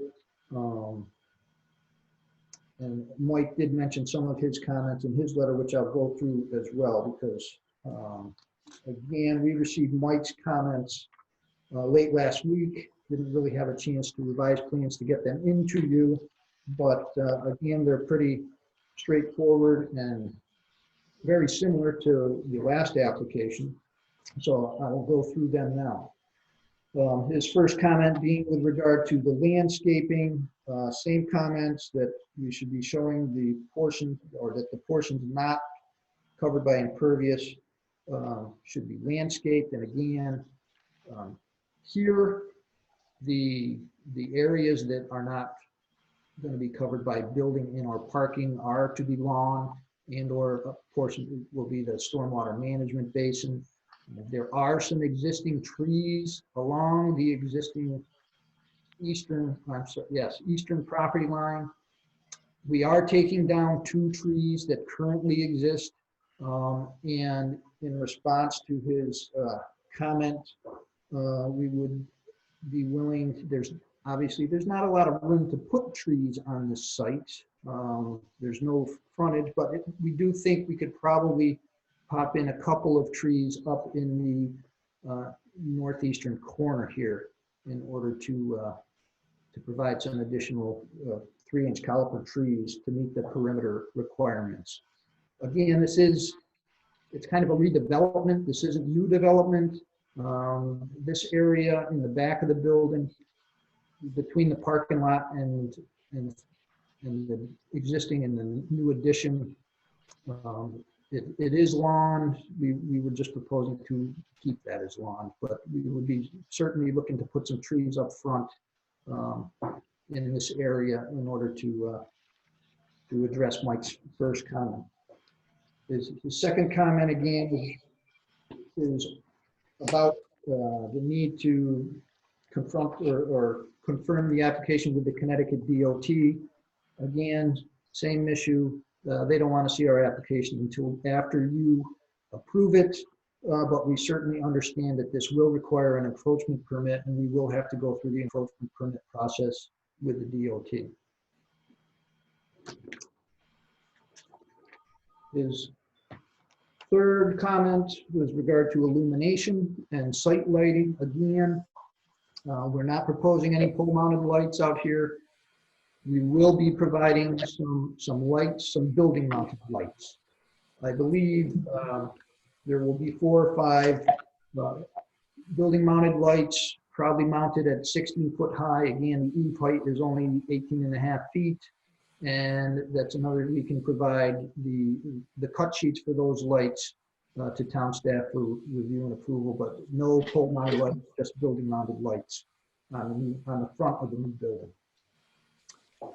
And finally, his comment number 4 regarding the building and site character, which is his comment where he recommended the windows. And as I mentioned earlier, the updated architectural plans will include 4 windows on the south side and 2 windows on the east side. So that, I believe, will address all of Mike's comments. And I think that is pretty much everything that we're doing out there. And I'd be happy to answer any questions you may have. Okay, and Aquaria Commissioners, Ann, we'll start with you first. Any comments or concerns? If you're talking, you're on mute. I just had to unmute. It feels to, I know this is a town building. I know it's a fire station. I know the parcel is small, but it feels like we spent a lot of time talking with Terry Hahn about how to improve the look and feel of Warehouse Point. And this is a town building right in the center. And I don't know, Mike, if you've had any discussions with Terry about if there's anything architecturally that isn't high cost that she thinks should be done, or if there's anything with impervious pavement that could be done. But given the amount of time we've invested, and I know we haven't changed the regs to require anything yet, I'm just thinking as a model, is there something that she might be able to come up with that would help this fit the look and feel? I haven't talked with her about it, primarily because you're correct, we haven't changed the regs, but in some of the things you talked about, I did review the architecturals, and they are proposing some type of, I don't know what the term of art is, but like a split facade where they have some stone on the bottom, something a little bit better than sort of what we're seeing. The other reason I didn't think too much about stormwater with this site primarily is because we're dealing with emergency vehicles, which are really heavy, and I don't know how well that would hold up over time. But I'm in your lane with the landscaping and the thought about windows and those things is that it's a community facility. It's likely to be here for really, really long time, and so we should do what we can to make sure it contributes to the neighborhood. Yeah, just if there was something we could do to make it more appealing that wouldn't put a big cost burden on the town, I would be interested. And I think Terry may be on this and may have a suggestion. I don't know, but that's my thought. Okay, and anything else? That's it. Terry, were you going to say something? Only to the extent that this was the first time I've seen this. So I will, if you're interested and Mike wants to contact me, I'd be happy to have a conversation offline. Thank you. Okay, Mike Kozlowski.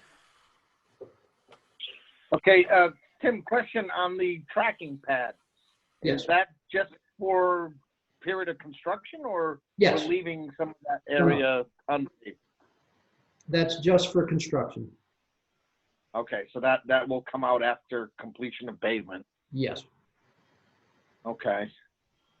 And then same thing, dumpster screening, that's all gonna be, I didn't see it in the detail. Yeah, we do have a proposed dumpster pad here. Okay, Which will have to be enclosed. gotcha. There's gonna be connectivity between the existing structure and the new structure? Yes. Yeah, this will be a common wall where there will be access between the two buildings. And this will all be heated space? Yes, I believe so. Okay. Is the existing structure sprinklered? That I don't know. That would be. Yes, it is. Okay. So you And plan to continue? There are going to be sprinklers in the new section also. Okay. Chief, you might just want to mention your name and. Yeah, I'm Chief James Barton, Chief of the Warehouse Point Fire District. I do have some additional comments to add to this. This actually is not a town building, it's a fire district building. We are totally separate from the town. We levy our own taxes within the fire district. So this isn't actually a town building, just to get straighten that out. The other issue is, I did send Tim, I sent it to you late. I don't know if you could check your email, but the architecturals are there. If you wanted to see them, but I do have them. The trees are going to be an issue for me because I don't think we have enough space to put trees in there, especially along the whole perimeter. We can't put trees between a building and a parking lot. I mean, it just doesn't make sense. There's only 13 feet on one side, and then we butt right against the bank. So the trees concern me, and like you said, the windows, there's 6 windows in the building. They go 4 on the back and 2 on the east side, along with 2 pedestrian doors, a pedestrian door on the east side and 1 on the north side next to the overhead doors. If you have any other questions, yeah, there's a common space we can get into the meeting room of the other firehouse and the back bay where the tower ladder is now. We can access that space through a door.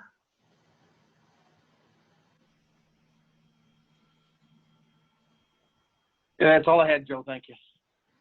Jim? First of all, have you guys ever been in that fire department that's there now, and how small that is and low that is? This is a great thing for the town.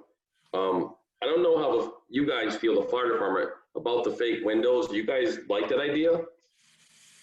They're actually going to be real windows put in, Jim. Okay. Do you guys like that idea, real windows in the fire department? Well, they're going to be, they're actually up high, and they're 6 feet wide by 3 feet tall. So they would be up higher, so we wouldn't get any access into there. 'Cause I know a lot of times on the inside, you guys will hang your coat racks and your boots and your stuff and all. I just worry about, like in Broadbrook, they're all laid out on a wall. So if you got windows in your way, it's not going to be very conducive for you guys for space inside. Yeah, there's actually that space. There's almost a 10-foot section that's almost a flat roof between the actual bay area and the existing firehouse. And there's a wall that goes the whole way down there, and that's where all the gear will be. And that gear will be on the opposite side of the fire trucks, just to keep the carcinogens out of their fire gear. Yeah. You know, if their fire gear is immediately in that bay space, every time those trucks start up, those carcinogens are sinking into their fire gear, and it creates a problem down the road. There's been several studies about cancer in the fire service, and we're trying to eliminate some of those Yeah. that causes, and that's one of them. That's why I just didn't want the windows to take up your storage space inside, that's all. No, they won't. They'll be out of the way. And That's all I have. Yeah, besides that, it's a great idea. I'm willing to sacrifice a couple of trees to get this project off the ground. This project's been long overdue. I appreciate that, and I appreciate your comments about, you know, being in this firehouse. You know, I've been here for a long time, and our newest truck that we bought in 2009, it has an 1.5 inch clearance when it comes in and out of the door. So these trucks are getting bigger because of the water that we carry and the suspension and the rollover protection that is added. These trucks are larger. And that's why we're running into such a problem. We couldn't even purchase another truck to fit in those doors. Yeah, I agree. That's all I have, Joe. Frank, you're up. Well, I agree 100%. If we have to sacrifice a few trees, let's get it done. It's overdue, and we need it.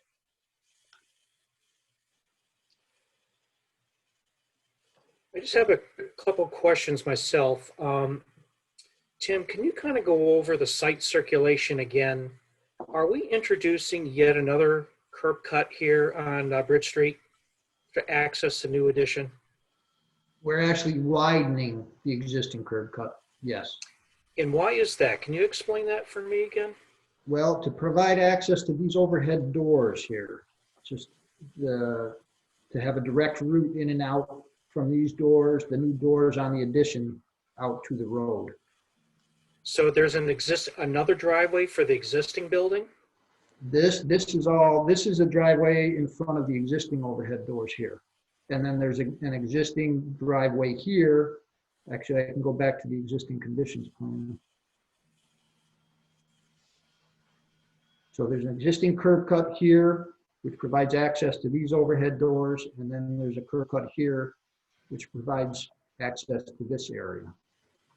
And then what we're doing is we're going to be widening this to allow those trucks from those overhead doors to have direct access out to the highway. So my question is for Chief Barton. So, I mean, this is, I'm the state safety engineer for the state of Connecticut, and I see this all over the state of Connecticut regarding emergency access entering a public road and how motorists do not yield the right of way to emergency vehicles. You got your horns, you got your lights. They don't really care. They'll block your driveway and do whatever they got to do. But my question to you is widening the driveway going to further exacerbate that condition regarding motorists not yielding to the emergency vehicles trying to get out of the facility? Where do they stop today on Bridge Street? And now you're going to be asking them to stop back even farther back because the driveway is going to be wider. Right, and we don't typically have an issue with that now. If that driveway isn't wider, we have an issue with the trucks turning to maneuver out of the existing driveway. So it really needs to be widened, and we're just going to have to deal with the traffic, deal with it everywhere. Do you have someone from someone out there managing traffic when they're backing in after a call for service? There will be enough room in front. So right now we pull into that driveway that we're going to widen. We pull into that and pull around. So we don't have any spaces, parking spaces right in front there where we used to, because we clear that out. So the trucks come in and then back in the driveway. So we're not backing in off the street at all. And we'll have enough room with that opened up to continue to do that. Because we don't like backing in off the street, especially on Bridge Street. My final question is, you foresee the need or the opportunity to provide public meeting space within the existing facility, within the new facility? You know, sometimes they have meeting space, and municipalities or fire service offers opportunities to publicly meet here for whatever reason. Do you envision that happening here, or does it happen here today? No, it does happen here today, and we do have a very large meeting room. And basically our thoughts was to get all of the apparatus out of the smaller space and move it into this this garage type area here. And then we could renovate the inside and to accommodate basically bunk rooms, training room. We already have a large meeting room that we would probably leave, but putting this addition on will leave us in good shape for the future to add offices, bunk rooms. Like this is the way the fire service, this is the direction the fire service is heading in. And that's what we have to kind of plan for that. So we're not looking backwards. And that's kind of what we're doing here we'd be able to utilize these 3 other bays for, like I said, the training room, more office space, storage space, and mostly bunk rooms if we end up going to a full-time fire department.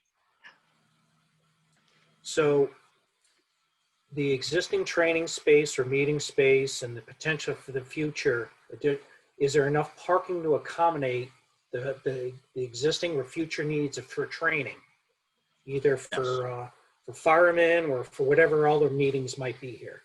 Yes, this design is actually giving us, I think, 6 more spaces than we have right now. Yeah. Where I'm going with this, I just don't want them parking across the street and have pedestrians crossing Bridge Street to go to meeting space at the fire department. Mixing pedestrians crossing the road out here is a recipe for disaster.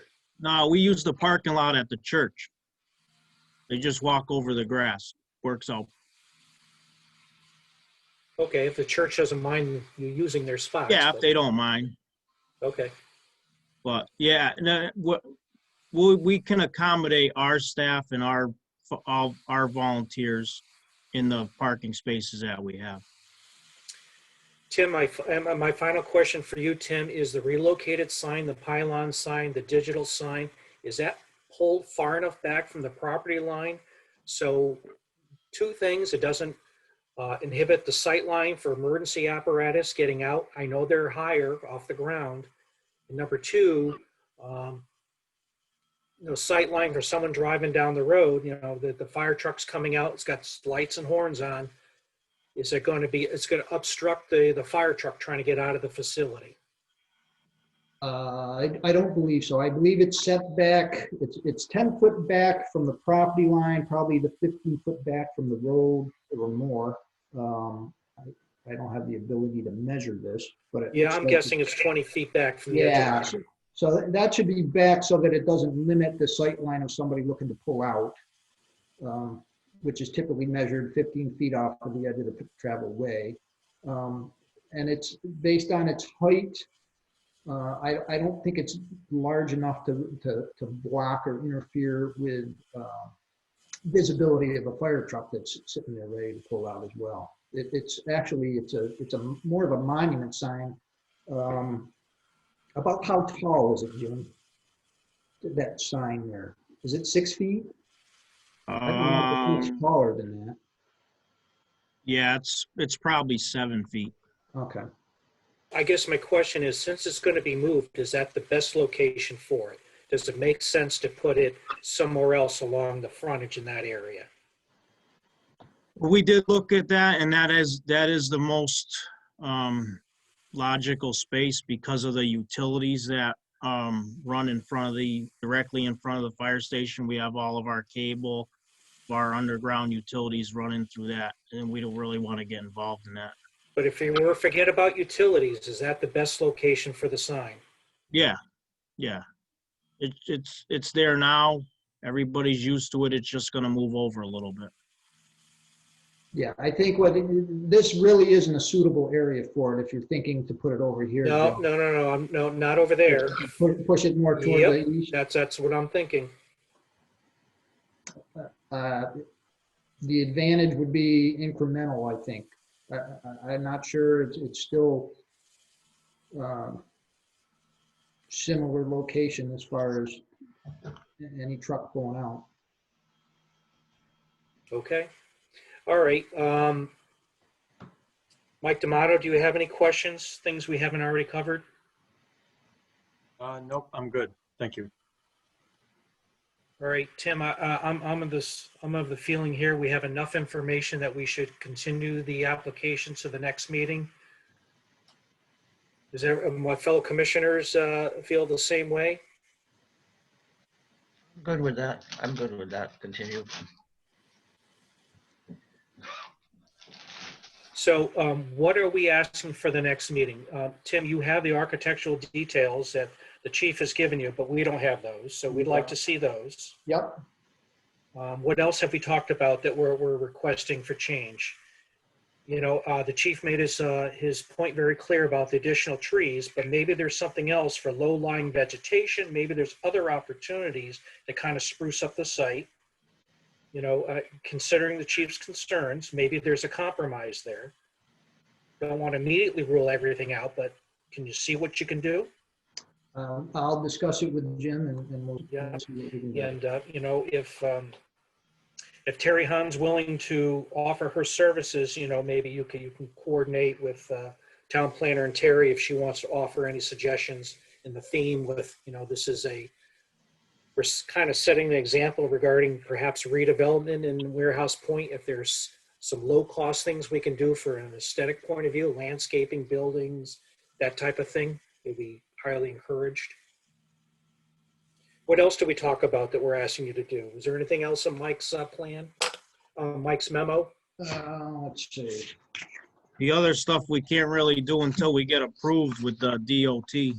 Yeah, it was the DOT, the site lighting. I'll provide the fixtures, the cut sheets for the fixtures.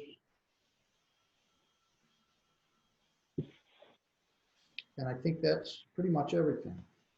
The only thing I want to just, I think Kim covered it, but they did receive approval from the ZBA for a couple of variances, so things seem a little bit different. I mean, you see the setback there, so they have the setback coverage, I think. I don't think we needed coverage. Oh, I thought you had 3. I can't remember it. This agenda has my brain totally fried with all these applications. I thought there might have been a coverage thing on it also. Well, I believe that we meet the coverage requirement here. Let me just, yeah, because the maximum required is, building coverage, that's what it is. I'm thinking impervious coverage, building coverage. Yeah, you're right. But they were all approved and have all been obtained and are squared away, so I just wanted to sort of put that on the record. Yes. Joe, I might remind you, it's time to either take a vote to extend the meeting or we have to tune out. 10:30 is the time. 10:30? I thought it was 10, excuse me. I might have to cash out. I have a medical situation that I have to be too early in the morning and I've got to do some preparation, so I might have to tune out. I don't know if you need me any longer. Okay. Thanks for your service, Frank, if you have to step away. Understood.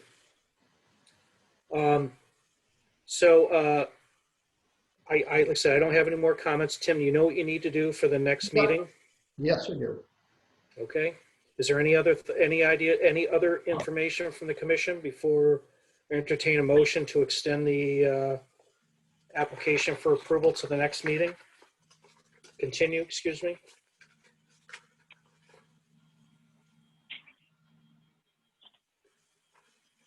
Well, if there's nothing else, I'll entertain a motion to continue the application for site plan review to the next meeting, which is January 26th.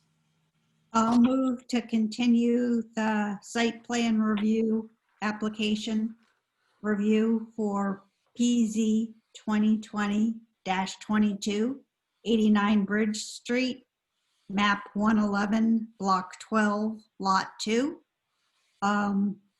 for an addition to the existing firehouse and parking lot. And it will be continued till the next meeting, which is January 26th.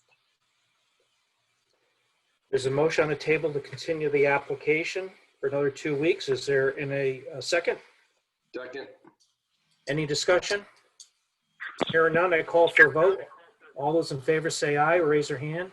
Aye. Ayes have it. Thank you, Thank you very Chief. much. Thank you, Tim. We'll see you in 2 weeks. All right, have a good evening. Thank you.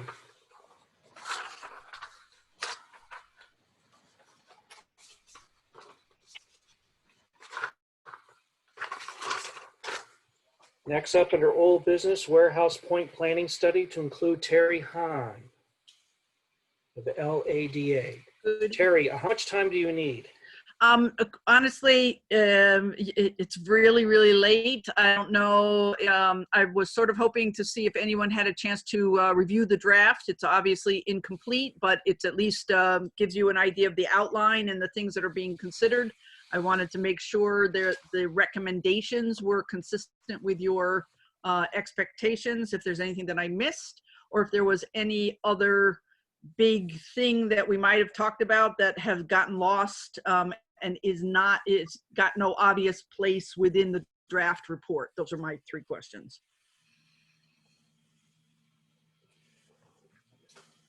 So I personally do not have any questions on the draft recommendations. I'll be honest with you, I have not spent an enormous amount of time reviewing them. I see they've only been posted 5 days. They haven't been there an awful long time. Okay. But we are on a time crunch on this one. Yep. Yeah. Any of my fellow commissioners have any other comments? I'm just speaking for myself.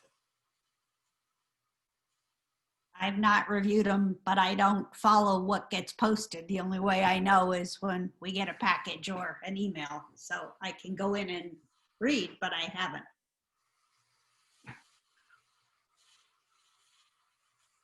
All right. Mike, Well, Jim, anything? I mean, yeah, I mean, so far we've reviewed this thing so many times. We haven't found anything major that needed, adjusting. It's more maybe tweaking a word here or there. So I don't anticipate finding anything blatantly that, we don't agree with. So Terry, when is your drop dead date for any comments by this commission? well, I think at this point that what I'm going to need to do is I will finish the text in the report, get it to you for, which I believe my deadline for that is next Thursday. I really will need you to read the report because at the next meeting, you either have to provide final edits or accept the report, basically is where we're at. Okay, so we've only had it 5 days, and some of those days are weekend days. Yeah. Yeah.